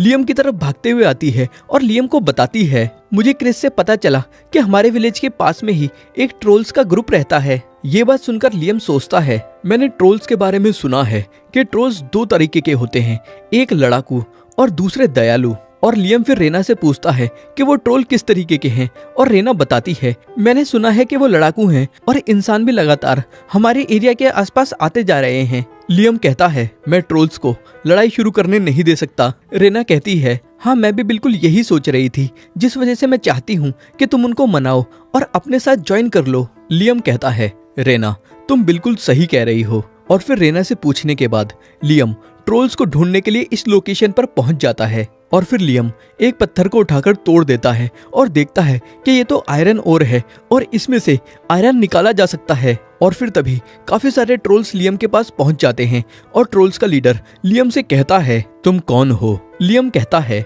मेरा नाम लियम है और मैं एक नए देश की शुरुआत कर रहा हूँ और मैं चाहता हूँ कि तुम भी उसका हिस्सा बनो। ट्रोल्स का लीडर कहता है, मुझे इंसानों पर विश्वास नहीं है, इसलिए यहाँ से निकल जाओ, नहीं तो मरने के लिए तैयार हो जाओ। और फिर ट्रोल्स का लीडर लगातार लियम पर हमला करता जाता है और लियम लगातार इसके हमलों को डॉज करता जाता है। लियम सोचता है, मैं इसको चोट नहीं पहुंचाना चाहता, लेकिन अचानक लियम का पैर एक गड्ढे में फंस जाता है और फिर ट्रोल्स का लीडर लियम को पूरी ताकत के साथ हिट करता है, लेकिन इसके बावजूद भी लियम बिल्कुल सही सलामत ट्रोल के लीडर के सामने खड़ा हो जाता है। और ये देखकर ट्रोल काफी हैरान हो जाता है क्योंकि लियम को एक छोटी सी खरोंच भी नहीं आई है। और लियम सोचता है मुझे गार्डियन रेडन के मैजिक बैटल आर्मर ने ट्रोल के हमले से पूरी तरीके से प्रोटेक्ट कर लिया, लेकिन इसको ज्यादा समय तक पहने रहना काफी मुश्किल काम है। और फिर ट्रोल का लीडर दोबारा लियम पर हमला करने ही वाला होता है, लेकिन तभी बाकी सब ट्रोल्स ट्रोल के लीडर को बताते हैं कि जब ट्रोल्स का लीडर लियम पर हमला कर रहा था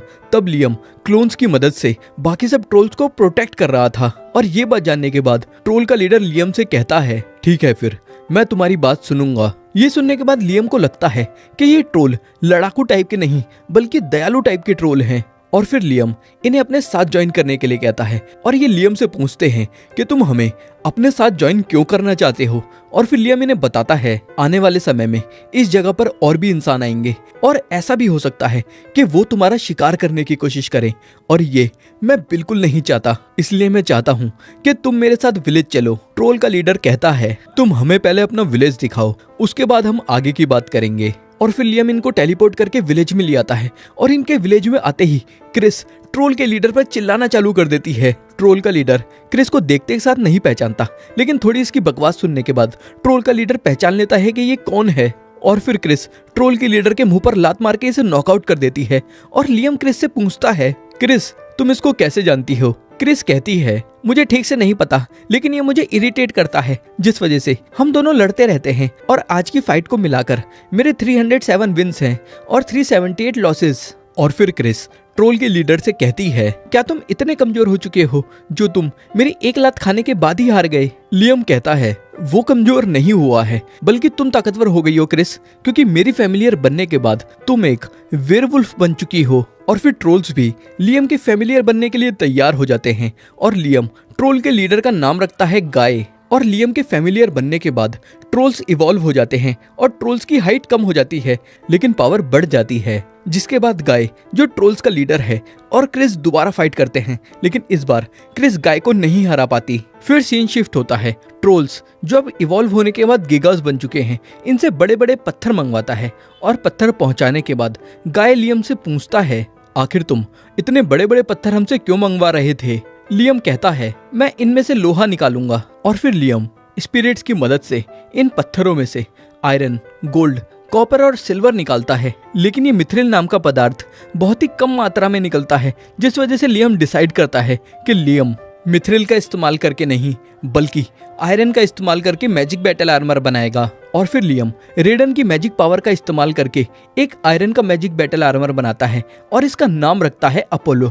और इसकी शेप भी बिल्कुल एक सूरज जैसी है, जिस वजह से अपोलो नाम इस पर सूट करता है। और लियम रेडन से कहता है मैंने सोचा कि जिस शेप का ये मैजिक बैटल आर्मर होगा अगर वैसा ही नाम इसको दिया जाए तो ये ज्यादा पावरफुल बन जाएगा। फिर सीन शिफ्ट होता है और अब रात होने वाली है और लियम ने सोचा था कि लियम बहुत सारे मैजिक बैटल आर्मर बना देगा, लेकिन लियम नाम नहीं सोच पा रहा है क्योंकि लियम एक नाम को 2 बार इस्तेमाल नहीं कर सकता। फिर सीन शिफ्ट होता है और लियम ने अब 15 मैजिक आर्मर बना दिए हैं और 5-5 आर्मर एल्व्स, गीगास और वेयरवुल्फ में बांट दिए हैं। और जब ये लोग अपनी फाइटिंग की प्रैक्टिस कर रहे होते हैं तभी यहाँ पर कुछ इंसान आ जाते हैं और एल्व्स को देखकर इनके मुंह में पानी आ जाता है और ये इंसान डिसाइड करते हैं कि ये एल्व्स को पकड़कर अपने साथ लेकर जाएंगे, लेकिन एक अकेली एल्फ ही जिसने मैजिक बैटल आर्मर पहना हुआ है इन सबको पीट देती है। ये देखकर लियम को बहुत अच्छा लगता है क्योंकि एल्व्स जो पहले कमजोर थी लेकिन आर्मर को पहनने के बाद ताकतवर हो चुकी हैं और खुद का बचाव कर सकती हैं।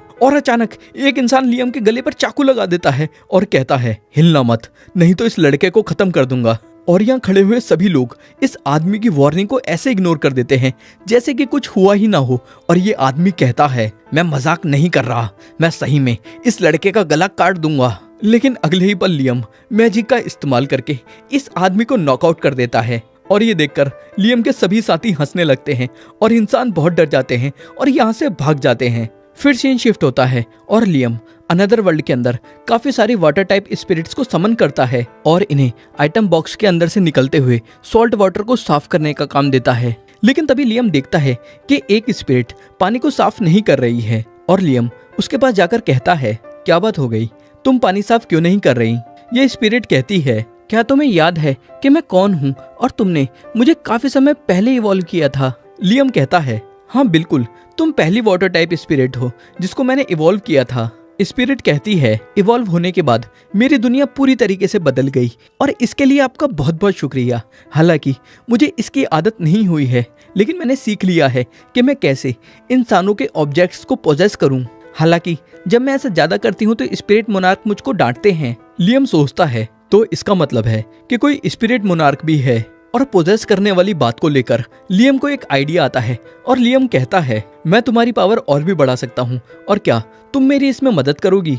स्पिरिट तैयार हो जाती है और फिर लियम इस स्पिरिट को अपना फैमिलियर बनाकर इसका नाम सेल्सियस 0 रख देता है। जिसके बाद यह स्पिरिट और भी ज्यादा पावरफुल हो जाती है और लियम जल्दी से एक मैजिक बैटल आर्मर बनाता है जो बिल्कुल इसकी तरह ही दिखता है और इस स्पिरिट से इस मैजिक बैटल आर्मर को पोजेस करने के लिए कहता है। जिसके बाद ये स्पिरिट इस मैजिक बैटल आर्मर को पोजेस कर लेती है और फिर अगले सीन में लियम ने ऐसे 3 मैजिक बैटल आर्मर बना दिए हैं जिनको स्पिरिट ने पोजेस किया है और लियम ने ये आर्मर रेना, क्रिस और गाय को दिया है और इन आर्मर की मदद से ये तीनों काफी पावरफुल मैजिकल अटैक कर पा रहे हैं। हालांकि इस मैजिक बैटल आर्मर को पहनने में इन तीनों को काफी ज्यादा थकान हो रही है, लेकिन गाय कहता है, हम ट्रेनिंग करेंगे जिससे हमें इस आर्मर को पहनने में दिक्कत ना हो। और इन नए मैजिक बैटल आर्मर की ताकत को देखकर लियम सोचता है, अगर मैं ऐसे नए टाइप के काफी सारे मैजिक बैटल आर्मर बना दूं तो हम आसानी से इस देश को प्रोटेक्ट कर पाएंगे। लेकिन इस समय रेडन सोच रहा है,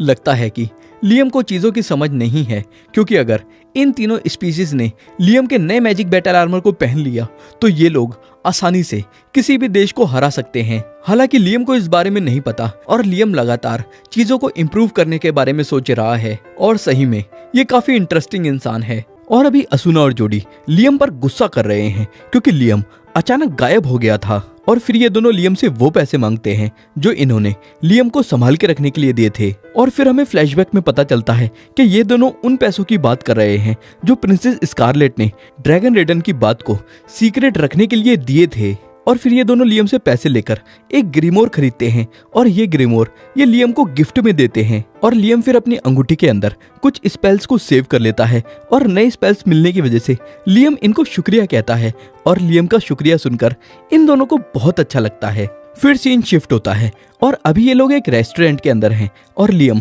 इन दोनों को बता चुका है कि लियम ने एक नए देश की शुरुआत कर दी है और लियम इन दोनों को इस देश का हिस्सा बनने की रिक्वेस्ट करता है और ये दोनों खुशी खुशी लियम की रिक्वेस्ट को एक्सेप्ट कर लेती हैं। और फिर लियम इन दोनों को एक मैजिक स्पेल दिखाता है और लियम ने ये मैजिक स्पेल इसी ग्रीमोर में से सीखा है और ये वही ग्रीमोर है जो इन दोनों ने लियम को गिफ्ट दी थी।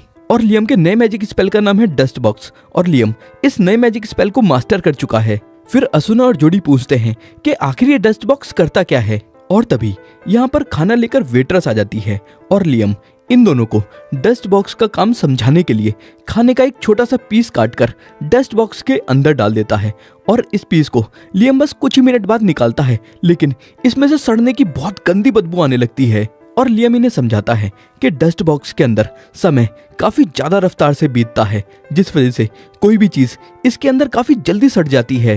और फिर ये दोनों लियम से इसके प्रैक्टिकल यूज के बारे में पूछते हैं और ये सुनकर लियम थोड़ा सोच में पड़ जाता है, लेकिन तभी लियम की नजर एक वाइन की बोतल पर पड़ती है और ये देखते के साथ लियम जल्दी से जाता है और एक बोतल लेकर आ जाता है जिसके अंदर ताजा ताजा अंगूर का जूस है। और फिर ये लोग सिर्फ 5 मिनट के लिए इस बोतल को डस्ट बॉक्स में डालते हैं और इस बोतल को निकालने के बाद जोडी कहती है, इसके अंदर से काफी अच्छी खुशबू आ रही है क्योंकि ये वाइन है। फिर सीन शिफ्ट होता है और लियम जोडी और असुना को अपने देश लेकर जाता है और अपने देश के टॉप के लोगों से इन दोनों को मिलवाता है। और फिर अब रात में ये लोग जमकर पार्टी करते हैं और क्रिस, गाय और रेना अपनी अपनी रेस की फेवरेट डिश इनको सर्व करते हैं। और फिर अगले सीन में ये लोग फल इकट्ठा कर रहे हैं जिससे ये काफी सारी वाइन बना सके। और तभी अचानक इनको काफी जोर से चिल्लाने की आवाज आती है और लियम जल्दी से उस आवाज की तरफ दौड़ता है और देखता है कि एक आदमी दूसरे आदमी के गले पर काट रहा है और लियम जल्दी से अटैक करके इन दोनों को अलग कर देता है।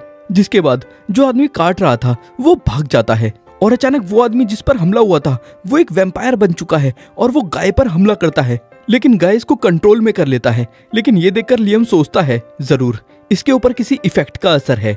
और फिर लियम अपने ऑल क्लियर मैजिक का इस्तेमाल करके इसको पहले जैसे नॉर्मल कर देता है, लेकिन थकान की वजह से ये आदमी यहाँ पर सो जाता है। जिसके बाद जोडी इन्हें बताती है इसके सिम्टम्स को देखकर ऐसा लग रहा था कि जैसे इसको किसी वैम्पायर ने इन्फेक्ट कर दिया है, क्योंकि जब एक वैम्पायर किसी को काटता है तो वो दूसरा इंसान भी वैम्पायर बन जाता है। लेकिन लियम तुमने इसको पूरी तरीके से क्योर कर दिया है और सही में ये काफी कमाल की बात है। तभी गाय कहता है, मुझे नहीं लगता कि ये कोई वैम्पायर होगा, क्योंकि दिन के समय वैम्पायर जलकर राख हो जाते हैं। फिर जोडी कहती है, अगर ऐसा है तो हो सकता है कि ये ड्रैकुला का काम हो, क्योंकि ड्रैकुला की पावर की वजह से बाकी वैम्पायर्स पावरफुल हो जाते हैं और उन पर धूप का भी कोई असर नहीं होता। ये बात जानकर लियम इन सबको इन्फॉर्मेशन इकट्ठी करने के लिए कहता है और फिर अगले सीन में इनको पता चलता है कि वैम्पायर की एक बहुत बड़ी आर्मी रास्ते में आने वाले सभी क्रीचर्स को वैम्पायर बनाती हुई जा रही है और उस वैम्पायर आर्मी की तादाद 10,000 है, जिस वजह से उनकी गिनती इनकी गिनती से 10 गुना से भी ज्यादा है। और ये बात जानने के बाद लियम के देश के सभी लोग काफी ज्यादा निराश हो चुके हैं, क्योंकि इनको नहीं लग रहा कि ये लोग ये लड़ाई जीत सकते हैं। रेना कहती है, वैम्पायर्स आमतौर पर बाकी सब स्पीशीज से अलग शांति से रहते हैं। क्रिस कहती है, ड्रैकुला की पावर ने उन सबको एक जंगली जानवर बना दिया है। और फिर काफी देर बातचीत करने के बाद लियम फैसला करता है कि टॉप लीडरशिप के सिवाय सभी आम लोगों को ये एरिया खाली करके जाना होगा, क्योंकि लियम के पास एक आइडिया आया है जिसकी मदद से ये लोग ड्रैकुला को हरा सकते हैं। और फिर अगले सीन में ड्रैकुला की आर्मी आगे बढ़ रही है और ये पांचों आर्मी के रास्ते में खड़े हैं, क्योंकि ये इन सबसे फाइट करने वाले हैं। और ये फिर जल्दी से लियम के बनाए हुए आर्मर को इक्विप कर लेते हैं और वैम्पायर्स की आर्मी पर हमला करते हैं और इनके हमलों से वैम्पायर्स की हालत खराब हो जाती है। और अभी लियम ऊपर खड़ा होकर इनको लड़ते हुए देख रहा है और इनके काफी देर वैम्पायर से लड़ने के बावजूद भी वैम्पायर की गिनती खत्म नहीं होती, जिस वजह से ये पीछे हटने का फैसला करते हैं। और जब ये लोग पीछे की तरफ जा रहे होते हैं तभी ड्रैकुला इनके सामने आ जाता है और अब इनके आगे ड्रैकुला है और पीछे वैम्पायर्स की आर्मी है। और लियम ड्रैकुला को देखकर जल्दी से टेलीपोर्ट करके ड्रैकुला के सामने आ जाता है और ड्रैकुला को भी अपने साथ टेलीपोर्ट करवा के यहाँ से 100 किलोमीटर दूर ले जाता है, जिस वजह से ड्रैकुला कहता है, मानना पड़ेगा कि तुम काफी चालाक हो। और फिर लियम कहता है, बस एक बार मैं तुमको हरा दूं, उसके बाद ये प्रॉब्लम सॉल्व हो जाएगी। ड्रैकुला कहता है, तुम मुझे हराने की बात कर रहे हो? मुझे हराना नामुमकिन है, क्योंकि जब तक मैं बाकी सारे स्पीशीज को अपना गुलाम नहीं बना लेता तब तक मैं नहीं रुकने वाला। ये बात सुनते के साथ लियम ड्रैकुला पर हमलों की बारिश कर देता है, लेकिन लियम के हमलों से ड्रैकुला को कुछ नहीं होता और ड्रैकुला हवा में गायब होकर लियम के पीछे आकर लियम पर हमला करता है, लेकिन लियम ड्रैकुला के हमले से बच जाता है। और फिर ड्रैकुला पर एक होली मैजिक से अटैक करता है, लेकिन ड्रैकुला को इस मैजिक से भी कुछ नहीं होता और ड्रैकुला फिर हवा में गायब होकर लियम के पीछे आकर लियम को पकड़ लेता है। लेकिन जब तक ड्रैकुला लियम को काटता है तब तक लियम अपने क्लोन मैजिक का इस्तेमाल करके ड्रैकुला के हाथ से बच जाता है, लेकिन ड्रैकुला लियम के क्लोन को काट लेता है, जिससे लियम का क्लोन एक वैम्पायर बनने लगता है। लेकिन लियम जल्दी से अपने मैजिक से अपने क्लोन को गायब कर देता है और फिर ड्रैकुला के ऊपर एक के बाद एक अलग अलग टाइप के मैजिक से हमला करता जाता है, लेकिन लियम के किसी भी हमले का ड्रैकुला पर कोई असर नहीं होता। और फिर ड्रैकुला कहता है, तुम्हारे अटैक्स का मुझ पर कोई असर नहीं होने वाला, क्योंकि मैं एक इमॉर्टल हूँ और मेरे ऊपर इस दुनिया के कानून लागू नहीं होते, क्योंकि मैं ना ही जिंदा हूँ और ना ही मुर्दा हूँ। और ये जानकर लियम को काफी अजीब लगता है कि ड्रैकुला जिंदा नहीं है और ड्रैकुला फिर अपना हाथ काटकर जमीन पर गिरा देता है, लेकिन अगले ही पल ड्रैकुला का हाथ बिल्कुल ठीक हो जाता है और ड्रैकुला कहता है, मैं इस दुनिया में तब तक एग्जिस्ट करूंगा जब तक मुझे इस दुनिया की हवा में से लाइफ फोर्स मिलती रहेगी, जिसका मतलब है कि ये दुनिया जब तक एग्जिस्ट करेगी तब तक मैं एग्जिस्ट करूंगा, जिस वजह से मुझे हराना नामुमकिन है। और तुम जितने चाहे तुम उतने अटैक कर सकते हो मुझ पर, क्योंकि मेरे ऊपर तुम्हारे किसी भी अटैक का कोई असर नहीं होने वाला। लेकिन लियम अभी भी यही सोच रहा है कि ड्रैकुला जिंदा नहीं है, तो फिर लियम इसको कैसे हरा सकता है। और अगले ही पल ड्रैकुला लियम पर हमला करके लियम को पकड़ लेता है और लियम को मारने ही वाला होता है, लेकिन ऐन मौके पर लियम अपना दिमाग चलाता है और ड्रैकुला को डस्ट बॉक्स में सील कर देता है। ड्रैकुला कोशिश करता है लेकिन डस्ट बॉक्स से बाहर नहीं आ पाता और फिर लियम सोचता है, ड्रैकुला मेरी मर्जी के बिना डस्ट बॉक्स से बाहर नहीं आ सकता और अब बस ये देखना है कि ड्रैकुला डस्ट बॉक्स में कितने दिन टिक सकता है,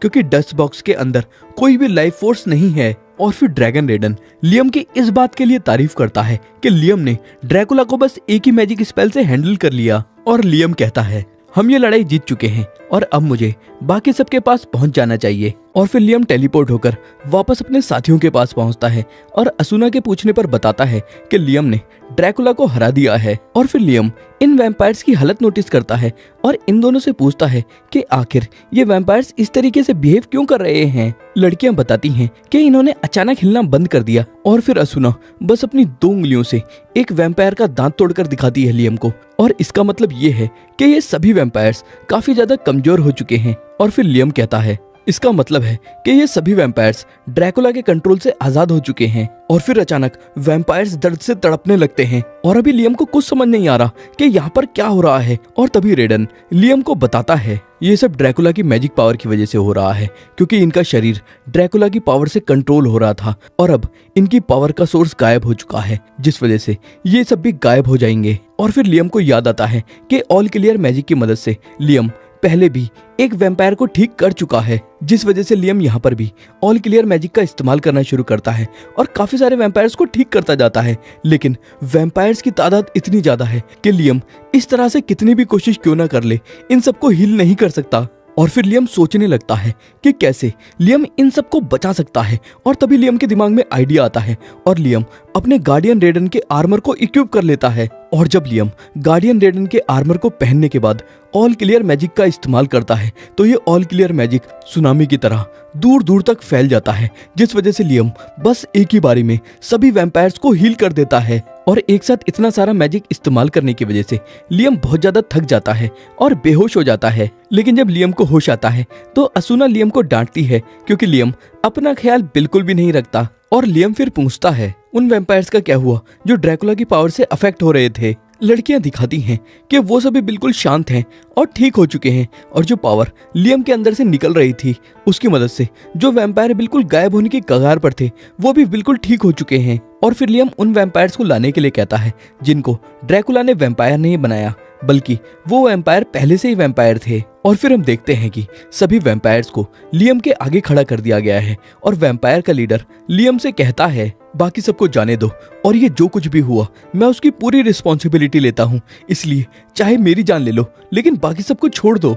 लियम कहता है मैं यहाँ पर किसी को भी जिम्मेदार नहीं ठहराना चाहता, क्योंकि मैं जानता हूँ कि तुमको ड्रैकुला ने कंट्रोल किया था, और मैंने तुम्हें यहाँ पर इसलिए बुलाया है क्योंकि मैं तुम्हें एक ऑफर देना चाहता हूँ कि अगर तुम मेरे विलेज को ज्वाइन करोगे तो तुम्हें सूरज की रोशनी से छुपने की जरूरत नहीं पड़ेगी, क्योंकि अब ड्रैकुला की पावर्स के बिना तुम लोग सूरज की रोशनी में जल के मर जाओगे, और या फिर तुम्हें अंधेरे में छुपकर रहना पड़ेगा। और फिर ये सभी बचे कुचे वैम्पायर्स लियम का ऑफर खुशी खुशी एक्सेप्ट कर लेते हैं। और फिर लियम इन सबको अपना फैमिलियर बनाकर इनको नाम भी दे देता है, जिस वजह से ये लोग नॉर्मल वैम्पायर से इवॉल्व होकर नोबल वैम्पायर्स बन जाते हैं, और अब ये सूरज की रोशनी से नहीं जलेंगे। और लियम इनके लीडर का नाम एलुकार्ड रखता है। और फिर हम देखते हैं कि 4 दिन बाद ड्रैकुला डस्ट बॉक्स के अंदर से पूरी तरीके से गायब हो चुका है और ड्रैकुला का नामो निशान भी मिट चुका है। और फिर अगले सीन में हम देखते हैं कि 2 लोग एक क्रिस्टल के अंदर रिकॉर्डिंग देख रहे हैं, जिसमें लियम ने अकेले ही ड्रैकुला को हरा दिया था। और लियम की पावर को देखकर ये आदमी काफी ज्यादा परेशान हो चुका है, और ये दूसरे आदमी को लियम पर नजर रखने के लिए कहता है और सोचता है पता नहीं ये कौन है, क्या ये कोई हीरो है या कोई डीमन लॉर्ड है। फिर सीन शिफ्ट होता है और इस समय लियम बस थोड़ा आराम कर रहा है, और तभी 2 स्लाइम लियम के पास आते हैं और लियम को एक लकड़ी का गिफ्ट देते हैं। और लियम देखता है कि इन्होंने एक लकड़ी को बिल्कुल इस तरीके से तराश दिया है जो बिल्कुल लियम की तरह दिख रही है, और लियम इस गिफ्ट के लिए इन दोनों को शुक्रिया कहता है। और फिर हम देखते हैं कि विलेज के अंदर कंस्ट्रक्शन का काम काफी तेजी से आगे बढ़ रहा है, और इस काम के लिए लियम ने रेना को सुपरवाइजर बनाया है, और गाय और उसकी रेस के ऊपर जिम्मेदारी है कि वो पहरा देंगे और क्रिस और बाकी सारे वेयरवुल्फ शिकार करेंगे, क्योंकि ये शिकार करने में काफी माहिर होते हैं। और फिर गाय लियम के पास पहुंचता है और कहता है कुछ इंसान हमारे पास आए हैं और वो बोल रहे हैं कि वो क्वेस्टाडोर देश के व्यापारी हैं, और वो बोल रहे हैं कि वो इस देश के राजा से मिलना चाहते हैं, और इसी वजह से ये बात बताने के लिए मैं आपके पास आया हूँ। लियम ये बात सुनकर थोड़ा हैरान हो जाता है और कहता है ये तुम क्या कह रहे हो, और मैं कोई राजा नहीं हूँ। गाय कहता है ये तुम क्या कह रहे हो, क्योंकि तुम हमारे मास्टर हो और इस जमीन के राजा हो। लियम कहता है लेकिन ये कब हुआ। और फिर गाय चिल्लाकर सभी से कहता है मैं लियम को इस जमीन का राजा मानता हूँ, और क्या किसी को भी इस बात से कोई दिक्कत है। और गाय की बात सुनने के बाद सभी लोग कहते हैं ये बात साफ है कि लियम हमारा राजा है, और इसमें तो कोई पूछने की बात भी नहीं है।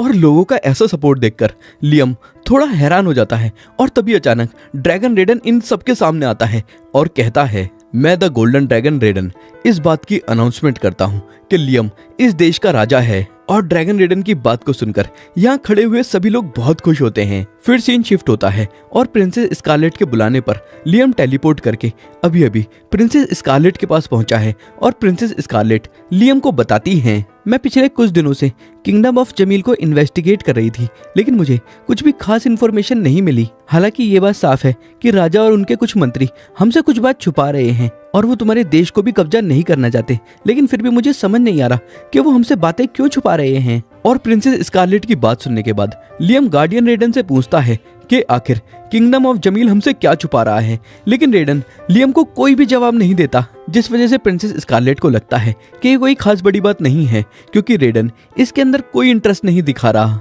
और फिर लियम कहता है, तुम्हारा ये पता लगाना काफी है कि किंगडम ऑफ जमील हमारी जमीन को कब्जा नहीं करना चाहता, और वैसे अब तुम क्या करोगी, क्या तुम मेरे साथ चलना चाहोगी? प्रिंसेस स्कारलेट कहती हैं, नहीं, मैं यही रहना चाहूंगी और अपनी इन्वेस्टिगेशन कंटिन्यू करूंगी। और फिर लियम टेलीपोर्ट करके वापस अपने देश में पहुंच जाता है और ड्रैगन रेडन से कहता है, रेडन मुझे लगता है कि तुम्हें पता है कि जमील किंगडम हमसे क्या छुपा रहा है, क्योंकि तुम झूठ नहीं बोलते, जिस वजह से तुमने चुप रहना ही सही समझा। और रेडन फिर लियम को उस जगह पर जाने के लिए कहता है जहां पर इनको गार्डियन रेडन का बैटल मैजिक आर्मर मिला था। और यहां पहुंचने के बाद रेडन लियम को इस जगह को मैजिक से भरने के लिए कहता है। और फिर लियम जैसे ही इस जगह को पूरी तरीके से मैजिक से भर देता है, वैसे ही कुछ सीढ़ियां लियम के सामने आ जाती हैं। और फिर लियम सीढ़ियों से नीचे उतरकर एक कमरे में पहुंचता है और कहता है, ये फीलिंग मैं समझ सकता हूँ और मुझे लग रहा है कि ये कमरा भी बिल्कुल मेरी अंगूठी की तरह एक एंशिएंट स्टोरेज डिवाइस है। फिर रेडन कहता है, हाँ बिल्कुल, ये जगह एक एंशिएंट स्टोरेज डिवाइस है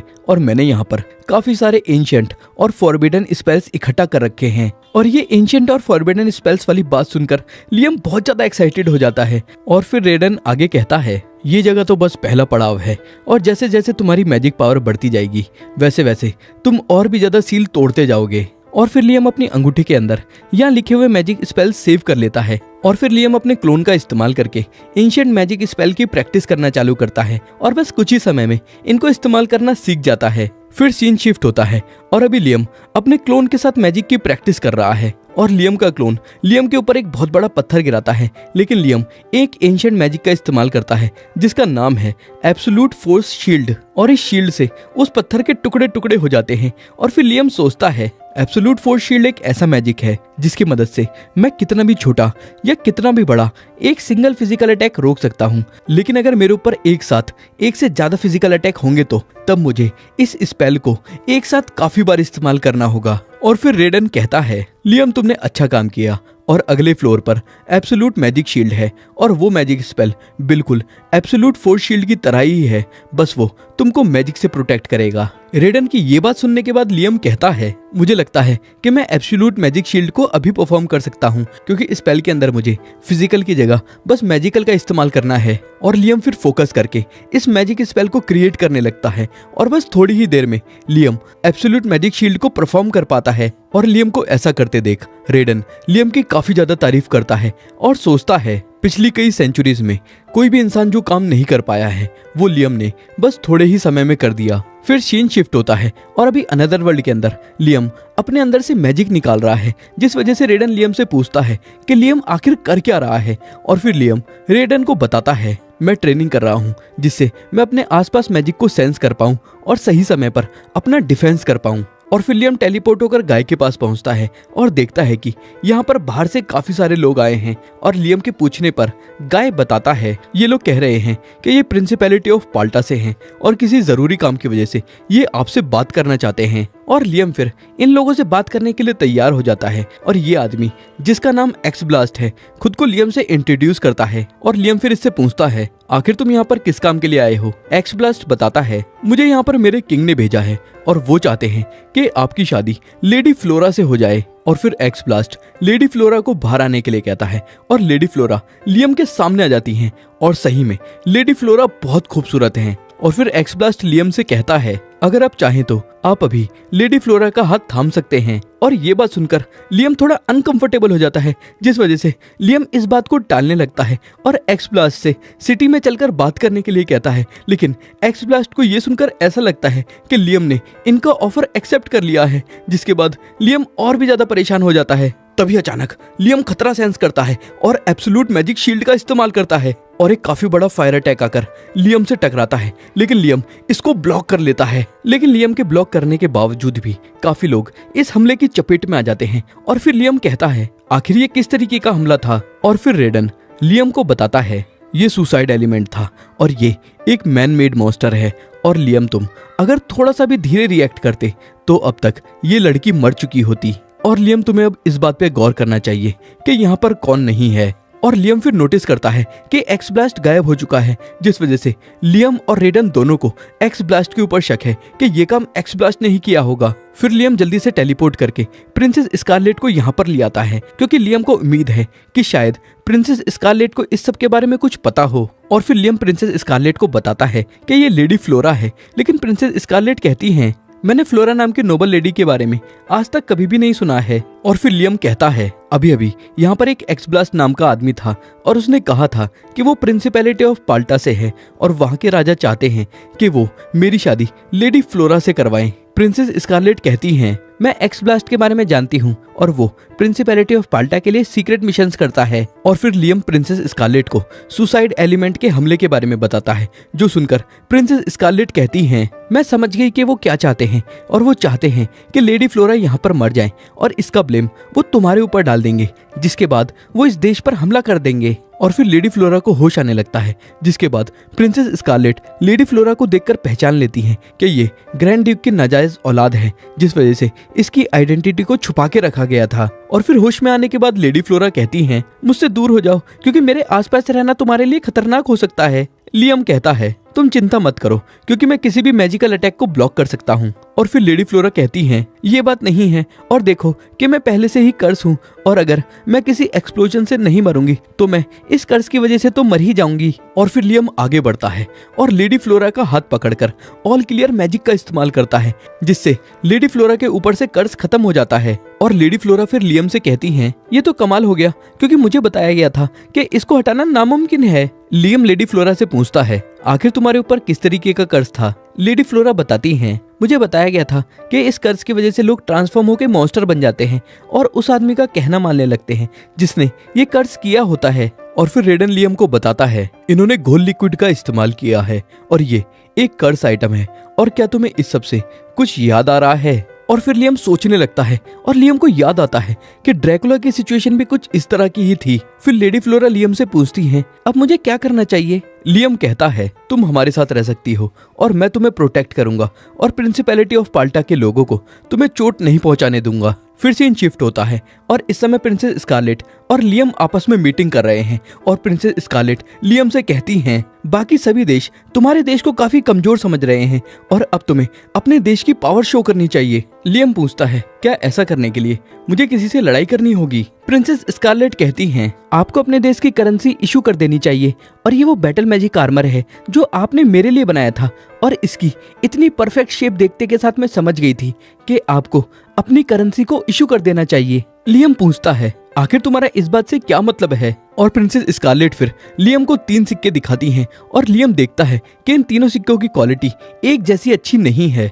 और प्रिंसेस स्कारलेट बताती हैं कि जिस कॉइन की क्वालिटी सबसे अच्छी है वो ओरिजिनल कॉइन है और बाकी सब इसकी कॉपीज हैं, और जो देश जितनी अच्छी कॉपीज बना पाता है उससे उसकी टेक्निकल पावर और उसकी ताकत का आइडिया लगता है। फिर लियम कहता है तो इसका मतलब है कि अगर मैं कॉइन्स बनाऊंगा और उन सबकी क्वालिटी ओरिजिनल कॉइन जितनी अच्छी होगी तो उससे हमारे देश की ताकत का पता चलेगा। प्रिंसेस स्कारलेट कहती हैं हाँ बिल्कुल, और ताकत दिखाने का ये तरीका जंग करने से काफी बेहतर है। लियम कहता है तो ठीक है फिर मैं ये काम करूंगा। और फिर लियम अपने मैजिक और स्पिरिट्स का इस्तेमाल करके काफी सारे सिल्वर कॉइन बना देता है और इन सिक्कों को देखकर प्रिंसेस स्कारलेट भी कहती हैं सही में इन सभी सिक्कों की क्वालिटी बिल्कुल परफेक्ट है। और फिर अगले सीन में जोडी और असुना लियम के देश के सिक्के जमील किंगडम के मर्चेंट के पास ले जाती हैं, जिससे इन्हें इनका एक्सचेंज रेट पता चल जाए। और ये जमील किंगडम का मर्चेंट इन सिक्कों की क्वालिटी की बहुत तारीफ करता है, लेकिन जब ये लियम के देश के कॉपर के सिक्के देखता है तो इसके होश उड़ जाते हैं, क्योंकि इसने कभी भी इतने अच्छे कॉपर के सिक्के नहीं देखे हैं। और फिर ये मर्चेंट इन कॉपर के सिक्कों की प्योरिटी के बारे में पूछता है और जोडी और असुना बताती हैं कि ये 50% प्योर हैं। और ये सुनकर ये मर्चेंट फिर सरप्राइज हो जाता है और कहता है कि इस एक कॉपर के सिक्के की कीमत जमील किंगडम के 3 कॉपर के सिक्कों के बराबर है। फिर सीन शिफ्ट होता है और अभी लियम के पास एक लेटर आया है, और जैसे ही लियम इस लेटर को देखता है लियम का मूड खराब हो जाता है और प्रिंसेस स्कारलेट लियम के मूड खराब होने की वजह पूछती है और लियम प्रिंसेस स्कारलेट को ये लेटर दिखाता है। और प्रिंसेस स्कारलेट देखती हैं कि ये लेटर एल्ब्रिवेट ने भेजा है और इस लेटर में लियम से एल्ब्रिवेट ने काफी बदतमीजी से बात करी है और लियम को अपने घर आने का ऑर्डर दिया है, जिससे एल्ब्रिवेट लियम के देश के साथ एक बिजनेस डील कर सके। और ये लेटर पढ़ने के बाद प्रिंसेस स्कारलेट को एल्ब्रिवेट के ऊपर बहुत गुस्सा आता है, लेकिन लियम प्रिंसेस स्कारलेट को समझाता है और गुस्सा करने के लिए मना करता है। और लियम फिर पूछता है कि इन्हें इस लेटर को लेकर क्या करना चाहिए, और प्रिंसेस स्कारलेट इस लेटर को फाड़ते हुए कहती हैं, आपको एल्ब्रिवेट के पास जाने की कोई जरूरत नहीं है, और वैसे भी वो हैमिल्टन फैमिली का हेड भी नहीं है, और अगर ये लेटर हैमिल्टन फैमिली के हेड की तरफ से आया होता तो आपका इस लेटर का जवाब देना बनता। और फिर अगले सीन में लियम का बड़ा भाई ब्रूनो बिजनेस के सिलसिले में लियम के देश में आया है, और ये लियम की देश की डेवलपमेंट को देखकर काफी हैरान है, क्योंकि इसने नहीं सोचा था कि जिस देश को लैंड ऑफ मॉन्स्टर्स कहा जाता है वो इतना डेवलप होगा। और फिर ये तीनों एक साथ मीटिंग करने के लिए बैठते हैं और ब्रूनो लियम से कहता है, किंग लियम मैं आपसे रिक्वेस्ट करना चाहता हूँ कि आप मेरी फैमिली को अपने देश के साथ ट्रेड करने की परमिशन दे दें। और लियम फिर ब्रूनो को देखकर सोचता है, एल्ब्रिवेट किसी फैमिली का हेड नहीं है, लेकिन फिर भी उसने मेरे से काफी बदतमीजी से बात करी, और ब्रूनो जो एक गरीब फैमिली का हेड है वो कितनी पोलाइटली मेरे से रिक्वेस्ट कर रहा है। और फिर प्रिंसेस स्कारलेट से सलाह लेने के बाद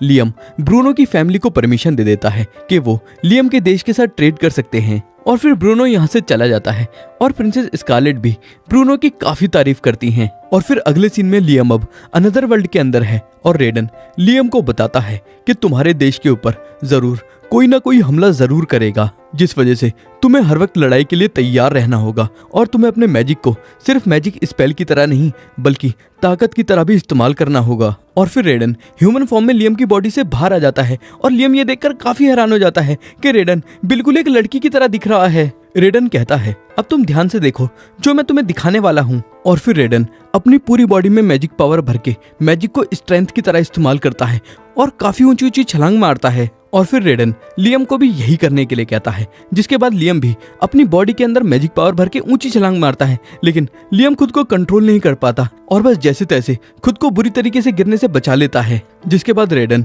लियम के ऊपर बबल्स लगा देता है और इन बबल्स के अंदर लियम को मैजिक भरने के लिए कहता है। और लियम को इसमें शुरुआत में थोड़ी दिक्कत होती है, लेकिन बस कुछ ही सेकंड्स में लियम इसको मास्टर कर लेता है और अब लियम अपने मैजिक को पहले से भी और भी बेहतर तरीके से इस्तेमाल कर सकता है। जो देखकर रेडन कहता है, जब मैजिक की बात आती है तो तुम सही में बहुत ज्यादा टैलेंटेड हो। और फिर अब रेडन और भी अलग अलग टेक्निक का इस्तेमाल करके लियम को मैजिक की प्रैक्टिस करवा रहा है। और काफी देर प्रैक्टिस करने के बाद रेडन कहता है, लियम अब तुम एक साथ जितने ज्यादा मैजिक स्पेल कर सकते हो उतने ज्यादा मैजिक स्पेल करो। और लियम अब पहले से काफी ज्यादा मैजिक स्पेल कर सकता है और ये देखकर लियम काफी सरप्राइज हो जाता है और रेडन से पूछता है, ये कैसे हुआ, क्योंकि मेरे अंदर मैजिक पावर तो अभी भी पहले जितनी ही है। रेडन बताता है, तुम ऐसा इसलिए कर पा रहे हो क्योंकि अब तुम अपने मैजिक को और ज्यादा एफिशिएंटली इस्तेमाल करना सीख चुके हो और अब तुम एक साथ पहले से डबल मैजिक स्पेल्स कर सकते हो। फिर सीन शिफ्ट होता है और अभी लियम अपने देश के टॉप ऑफिशियल्स के साथ अपनी देश के मैनेजमेंट को लेकर मीटिंग कर रहा है। रेना बताती है, नॉर्थ साइड में कंस्ट्रक्शन का काम चालू हो चुका है और मुझे उम्मीद है कि ये जल्द ही खत्म हो जाएगा। लियम कहता है, मुझे ये जानकर अच्छा लगा और अब क्या किसी और को कुछ और रिपोर्ट करना है। रेना कहती है, हमारे पास पानी और नमक का काफी बड़ा इशू है क्योंकि हम इस काम के लिए पूरी तरीके से आप पर डिपेंड करते हैं। लियम ये बात सुनकर असुना कहती है, लियम मैं जानना चाहती हूँ कि तुम्हारे पास इतना नमक और पानी आता कहाँ से है। लियम बताता है, मुझे ये पानी समंदर से मिलता है जिसे मैं आइटम बॉक्स की मदद से यहाँ पर ले आता हूँ। असुना कहती है, क्या कोई ऐसा तरीका बेहतर नहीं रहेगा जिसमें तुम्हें खुद हर बार इन्वॉल्व ना होना पड़े। फिर जोडी भी कहती है कि हमें पानी लाने का कोई दूसरा तरीका ढूंढ लेना चाहिए। लियम कहता है, अगर ऐसा है तो ठीक है, फिर मैं पानी लाने के लिए किसी दूसरे तरीके के बारे में सोचता हूँ। और फिर इस मीटिंग के खत्म होने के बाद असुना लियम से कहती है, और क्या अगर हमारे पास एक समंदर होगा तो क्या पानी की प्रॉब्लम सॉल्व नहीं हो जाएगी? लियम कहता है, बात तो तुम सही कह रही हो। फिर प्रिंसेस स्कारलेट कहती हैं, यहाँ पर समंदर ना होने की वजह भी ड्रैगन गॉड रेडन ही है। असुना पूछती है, इस बात से तुम्हारा क्या मतलब है? प्रिंसेस स्कारलेट कहती हैं, काफी समय पहले ये जगह भी समंदर से जुड़ी हुई थी, लेकिन 3 ड्रैगन्स की जंग के दौरान ड्रैगन गॉड रेडन ने एक काफी बड़ा जमीन का टुकड़ा समंदर पर गिरा दिया, जिससे प्रिंसिपैलिटी ऑफ पाल्टा देश बन गया और इस जगह का कनेक्शन समंदर से टूट गया। और ये बात सुनकर लियम और असुना बहुत ज्यादा हैरान हो जाते हैं, क्योंकि ये बात सुनने में बिल्कुल इम्पॉसिबल लगती है। फिर सीन शिफ्ट होता है और अभी अनदर वर्ल्ड के अंदर लियम रेडन से कहता है, रेडन, असुना ने कहा है कि अगर हमारे पास समंदर होगा तो हमारी प्रॉब्लम सॉल्व हो जाएगी। रेडन कहता है, क्या तुम इस प्रॉब्लम के सॉल्यूशन के लिए कोई स्पेल नहीं सोच पा रहे? लियम कहता है, स्पेल तो मेरे पास है, लेकिन उस स्पेल से जमीन की शेप को बहुत बड़े लेवल पर चेंज करना होगा, लेकिन इतनी मैजिकल पावर मेरे पास नहीं है। रेडन कहता है, क्या तुम इस जगह को समंदर से जोड़ने की सोच रहे हो? लियम कहता है, अगर तुम अपनी मैजिकल पावर मुझे उधार दोगे तो ये काम हो सकता है। रेडन कहता है, मैं तुम्हें अपनी मैजिकल पावर उधार नहीं दूंगा, लेकिन मैं बस तुम्हें इतना बता देता हूँ कि अगर तुम इस प्रॉब्लम को उस लेवल पर सॉल्व करने की कोशिश करोगे जिस लेवल पर तुम्हारी मैजिकल पावर है, तो तुम इस प्रॉब्लम को सॉल्व कर सकते हो। लियम खुश होकर कहता है, ठीक है, फिर मैं ऐसा ही करूंगा। फिर सीन शिफ्ट होता है और असुना कहती है, लियम, ये तो एक समुंदर है। और अब लियम ने इनकी पानी की प्रॉब्लम सॉल्व कर दी है और असुना इस पानी को पीकर कहती है, ये नमकीन है और सही में समंदर का पानी है।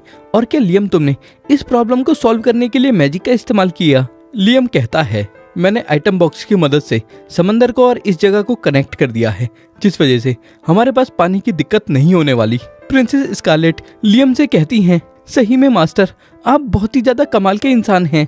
और फिर इस समंदर के पानी को देखकर असुना के दिमाग में आइडिया आता है और असुना कहती है, आज मौसम काफी अच्छा है, तो क्यों ना हम सब लोग साथ में यहाँ पर स्विमिंग करें। प्रिंसेस स्कारलेट असुना को ऐसा करने के लिए मना करती हैं, लेकिन जब असुना प्रिंसेस स्कारलेट के कान में धीरे से अपना प्लान बताती है तो प्रिंसेस स्कारलेट शर्माकर इसके लिए एग्री कर जाती हैं। और प्रिंसेस स्कारलेट कहती हैं, मास्टर, प्लीज हमें यहाँ पर स्विमिंग करने की परमिशन दे। लियम कहता है, हाँ कर लो, मुझे स्विमिंग से कोई दिक्कत नहीं है। फिर सीन शिफ्ट होता है और अभी यहाँ पर काफी लड़कियां स्विमिंग कर रही हैं, जो देखकर लियम कहता है, ये सब क्या हो रहा है? और फिर जब लड़कियां लियम से पूछने लगती हैं कि वो कैसी लग रही हैं, तो लियम थोड़ा शर्मा जाता है। और तभी अचानक क्रिस भागते हुए आती है और लियम पर कूदकर उसके ऊपर चढ़ जाती है और पूछती है कि वो इस स्विम सूट में कैसी दिख रही है।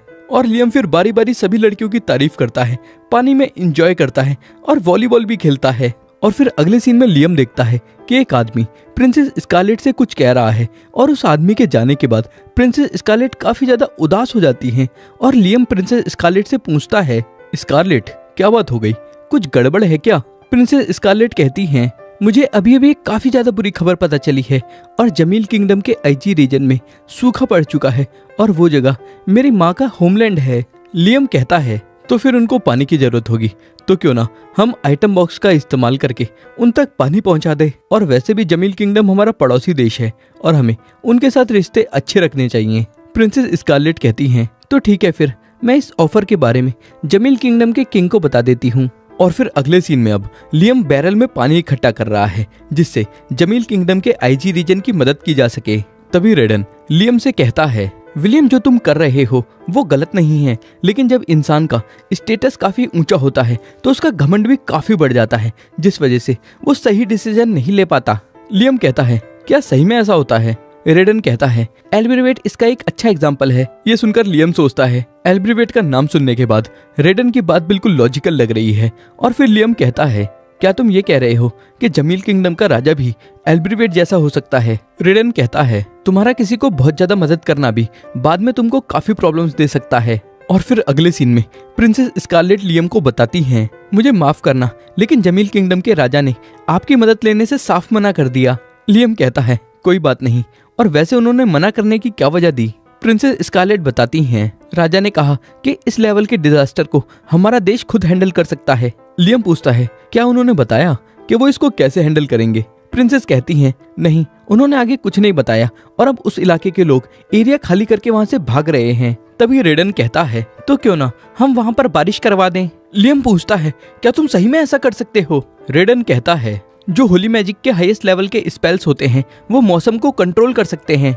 ये सुनकर लियम की आंखों में एक अलग ही चमक आ जाती है, लेकिन फिर भी लियम कहता है, मैं इन मैजिक स्पेल्स को बाद में सीखूंगा क्योंकि मैं इस प्रॉब्लम को किसी और तरीके से सॉल्व करना चाहता हूँ। फिर अगले सीन में अब लियम ने ब्रूनो को बुलाया है और लियम ब्रूनो से कहता है, तुम जमील किंगडम के एक नोबल हो और तुम वहाँ पर डिजास्टर रिलीफ का तो काम कर ही सकते हो ना?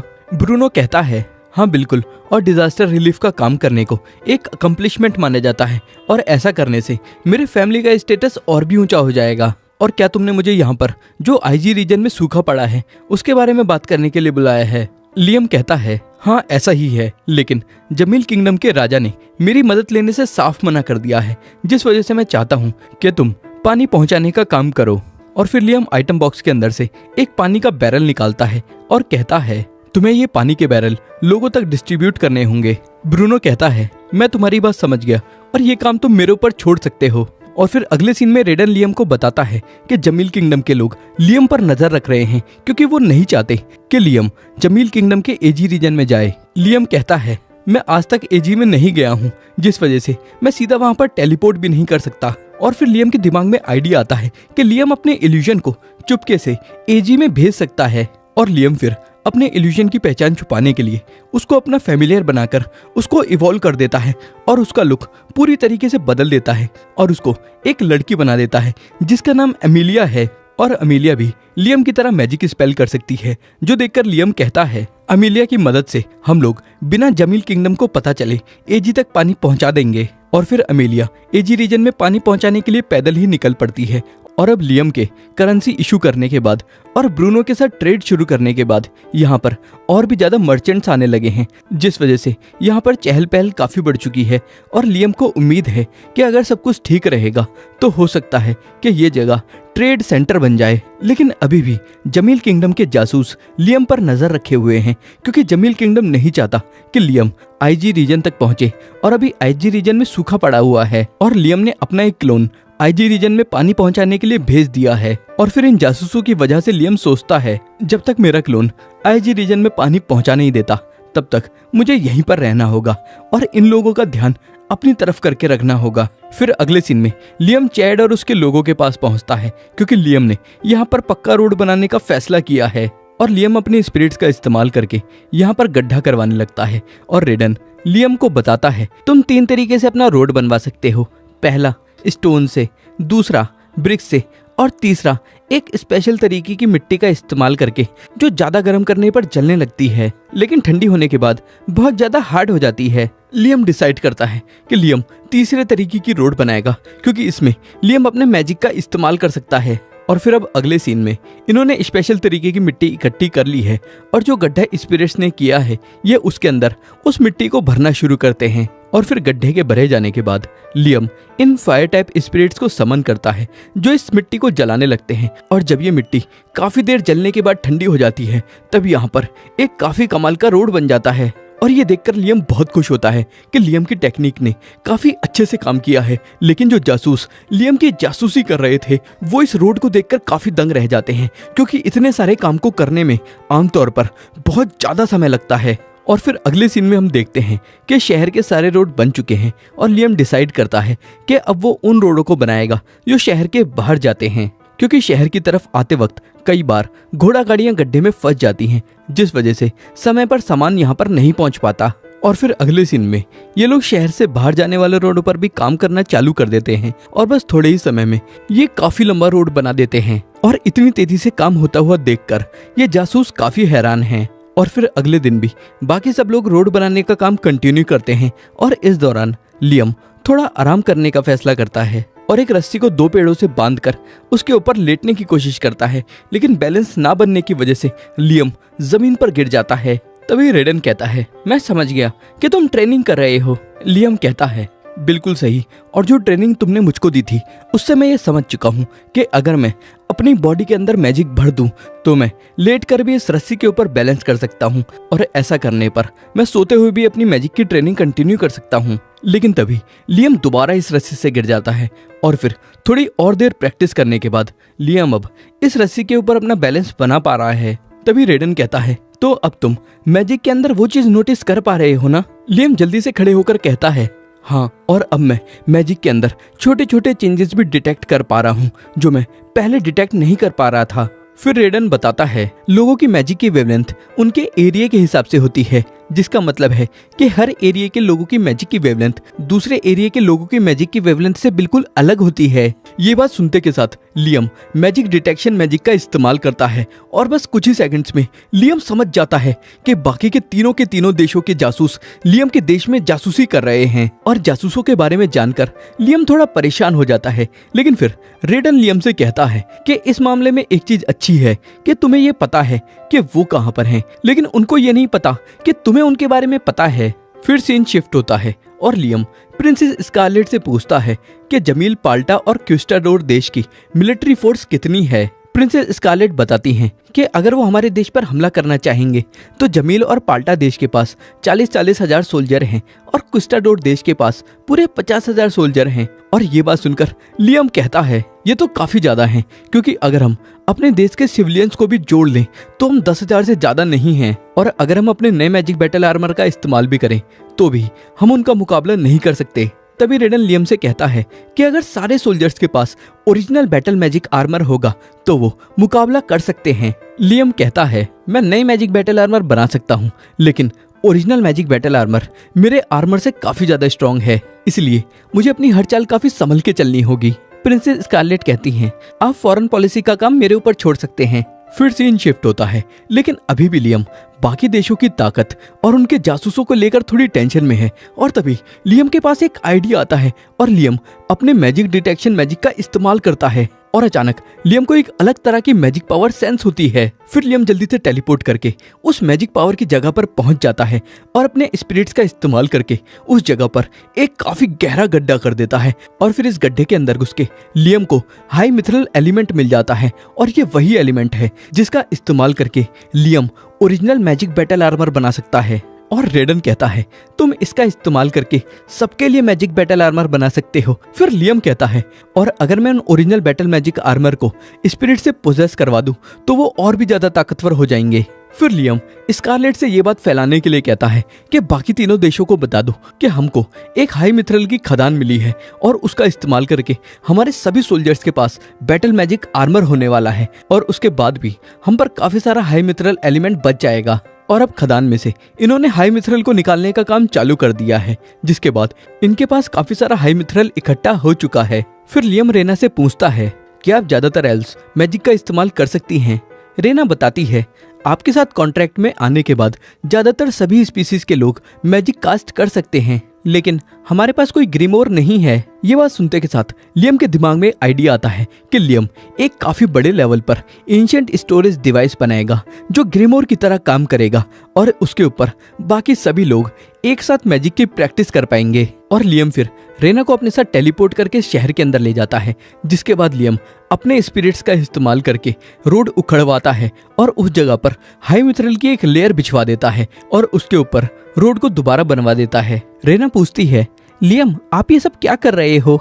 लियम फिर रेना को उस नए बने रोड पर खड़े होने के लिए कहता है और रेना फिर उस रोड पर जाकर खड़ी हो जाती है और बस कुछ ही सेकंड्स बाद रेना को एक काफी अलग सी एनर्जी फील होती है। और अब रेना को एक साथ काफी ज्यादा मैजिक स्पेल्स दिख रहे हैं और रेना अचानक आइस मैजिक का इस्तेमाल करती है और रेना ये देखकर हैरान हो जाती है कि रेना सही में आइस मैजिक का इस्तेमाल कर पा रही है।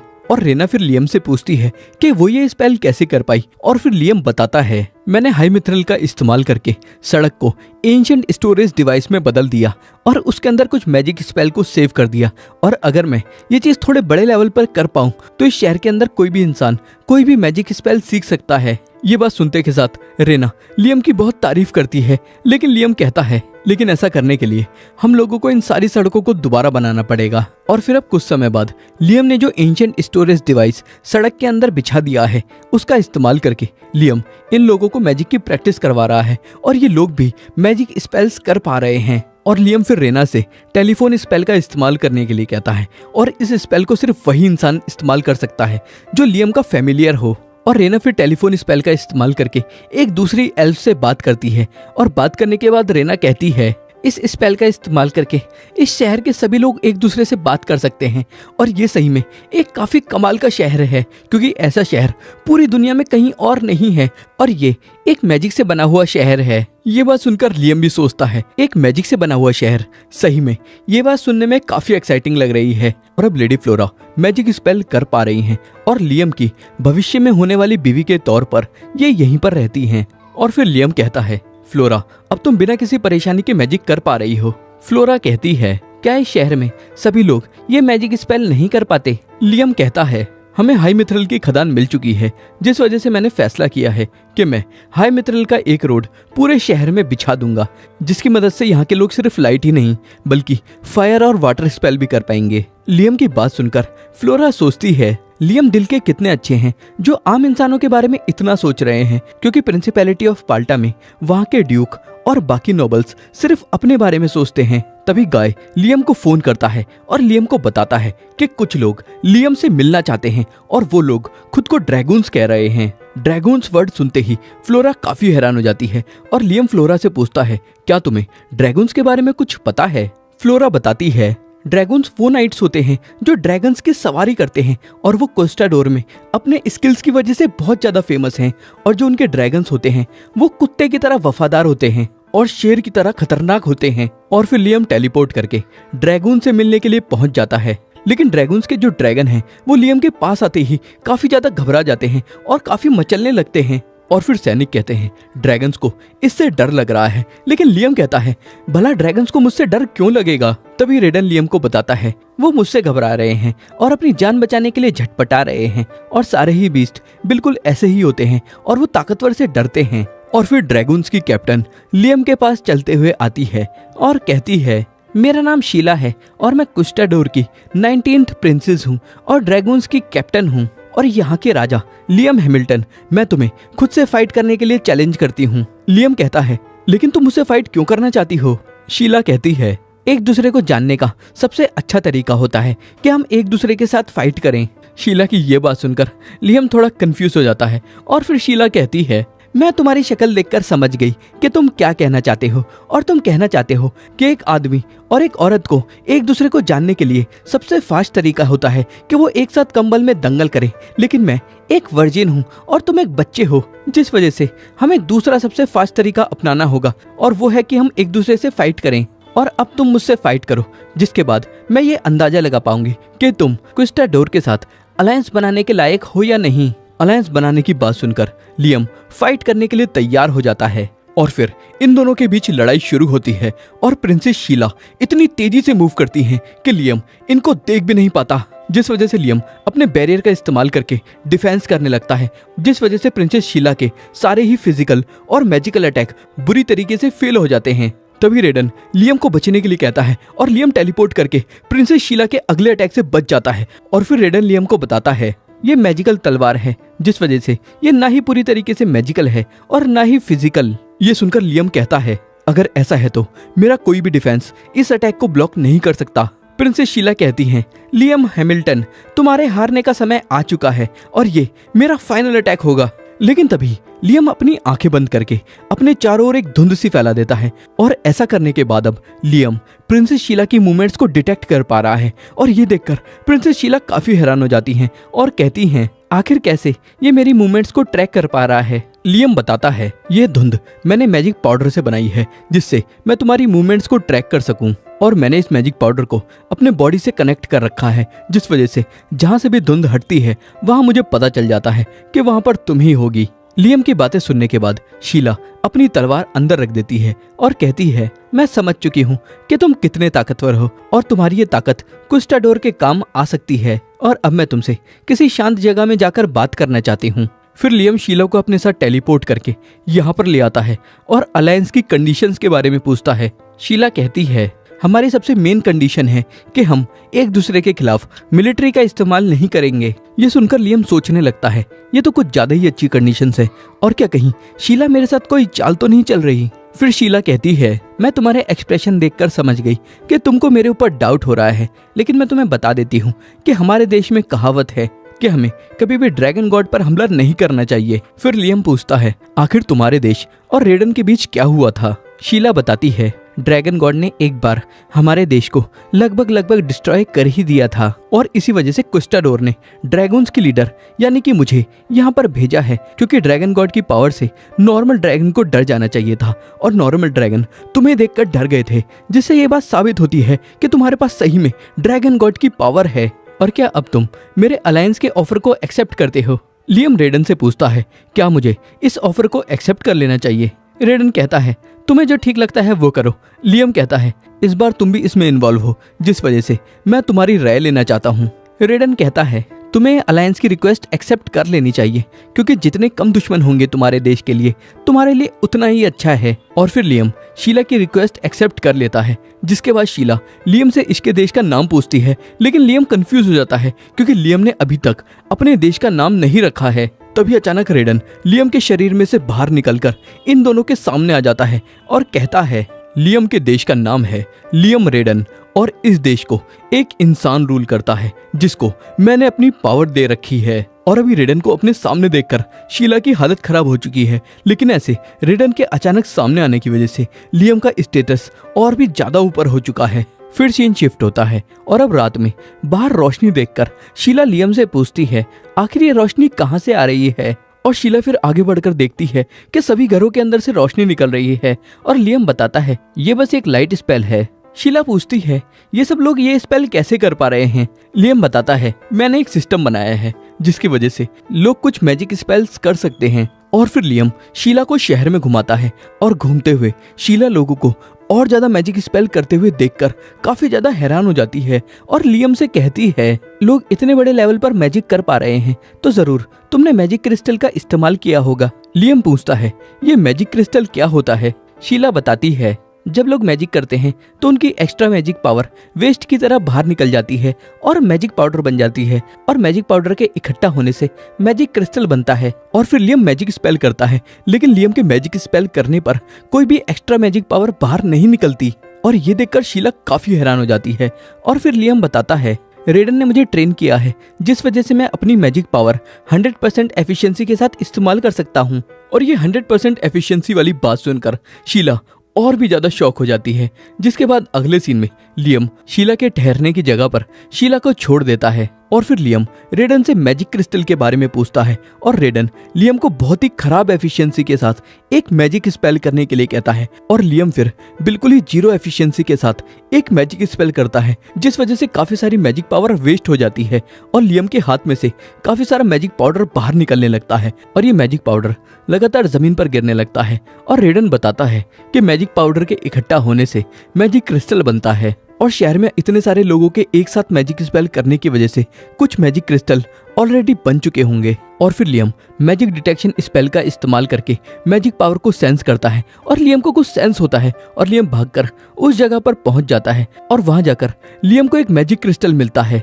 और रेडन लियम को बताता है कि इस मैजिक क्रिस्टल से तुम कुछ खास नहीं कर सकते, क्योंकि वक्त के साथ मैजिक क्रिस्टल अपनी पावर लूज करता जाता है। और ये बात सुनकर लियम को बिल्कुल भी अच्छा नहीं लगता, लेकिन फिर रेडन लियम को बताता है कि मैजिक क्रिस्टल को ज्वेलरी की तरह इस्तेमाल किया जाता है, जिस वजह से इसकी वैल्यू डायमंड से भी ज्यादा होती है। ये सुनकर लियम कहता है, तो फिर मैजिक क्रिस्टल का इस्तेमाल करके हमारे देश की काफी सारी कमाई हो सकती है। फिर सीन शिफ्ट होता है और लियम ब्रूनो को मिलने के लिए बुलाता है और ब्रूनो को काफी सारे मैजिक क्रिस्टल दिखाता है और कहता है कि मैं मैजिक क्रिस्टल को लेकर तुम्हारे साथ बिजनेस करना चाहता हूँ। और ब्रूनो को लियम का ये ऑफर बहुत ही ज्यादा अच्छा लगता है और ब्रूनो खुशी खुशी इस ऑफर को एक्सेप्ट कर लेता है। और ब्रूनो फिर इस मैजिक क्रिस्टल को देखकर लियम को बताता है कि मैजिक क्रिस्टल जितना ज्यादा पुराना होता है उसकी वैल्यू उतनी ज्यादा बढ़ जाती है। ब्रूनो की बात सुनकर लियम एक मैजिक क्रिस्टल को डस्ट बॉक्स के अंदर डाल देता है और डस्ट बॉक्स के अंदर का 1 घंटा बाहर के 1 साल के बराबर होता है। और फिर 500 घंटे बाद लियम इस मैजिक क्रिस्टल को बाहर निकालता है और अब ये मैजिक क्रिस्टल काफी ज्यादा छोटा हो चुका है, लेकिन बहुत ज्यादा खूबसूरत भी हो चुका है। फिर सीन शिफ्ट होता है और क्विस्टाडोर देश के साथ संबंध अच्छे बनाने के लिए लियम एक 500 साल पुराना मैजिक क्रिस्टल राजा के पास पहुंचवा देता है। और राजा जब एक एक्सपर्ट को बुलवाकर पूछता है कि ये कितना पुराना मैजिक क्रिस्टल है, तो एक्सपर्ट बताता है कि ये 450 से 500 साल पुराना मैजिक क्रिस्टल होगा। और ये सुनकर राजा और उसकी फैमिली काफी हैरान हो जाती है, क्योंकि इतना पुराना मैजिक क्रिस्टल बहुत ही ज्यादा वैल्यूएबल होता है। फिर सीन शिफ्ट होता है और अभी स्कारलेट, फ्लोरा और व्लेड एक मीटिंग कर रहे हैं और लियम जब इनसे पूछता है तो ये बताते हैं कि जो काम हम हैंडल कर सकते हैं वो हम कर लेंगे और आपको ड्रैगन गॉड के साथ अपने रास्ते पर आगे बढ़ना चाहिए। फिर सीन शिफ्ट होता है और लियम अब रेडन के साथ मैजिक प्रैक्टिस कर रहा है और यहाँ इस एनिमी का सीजन 1 खत्म होता है।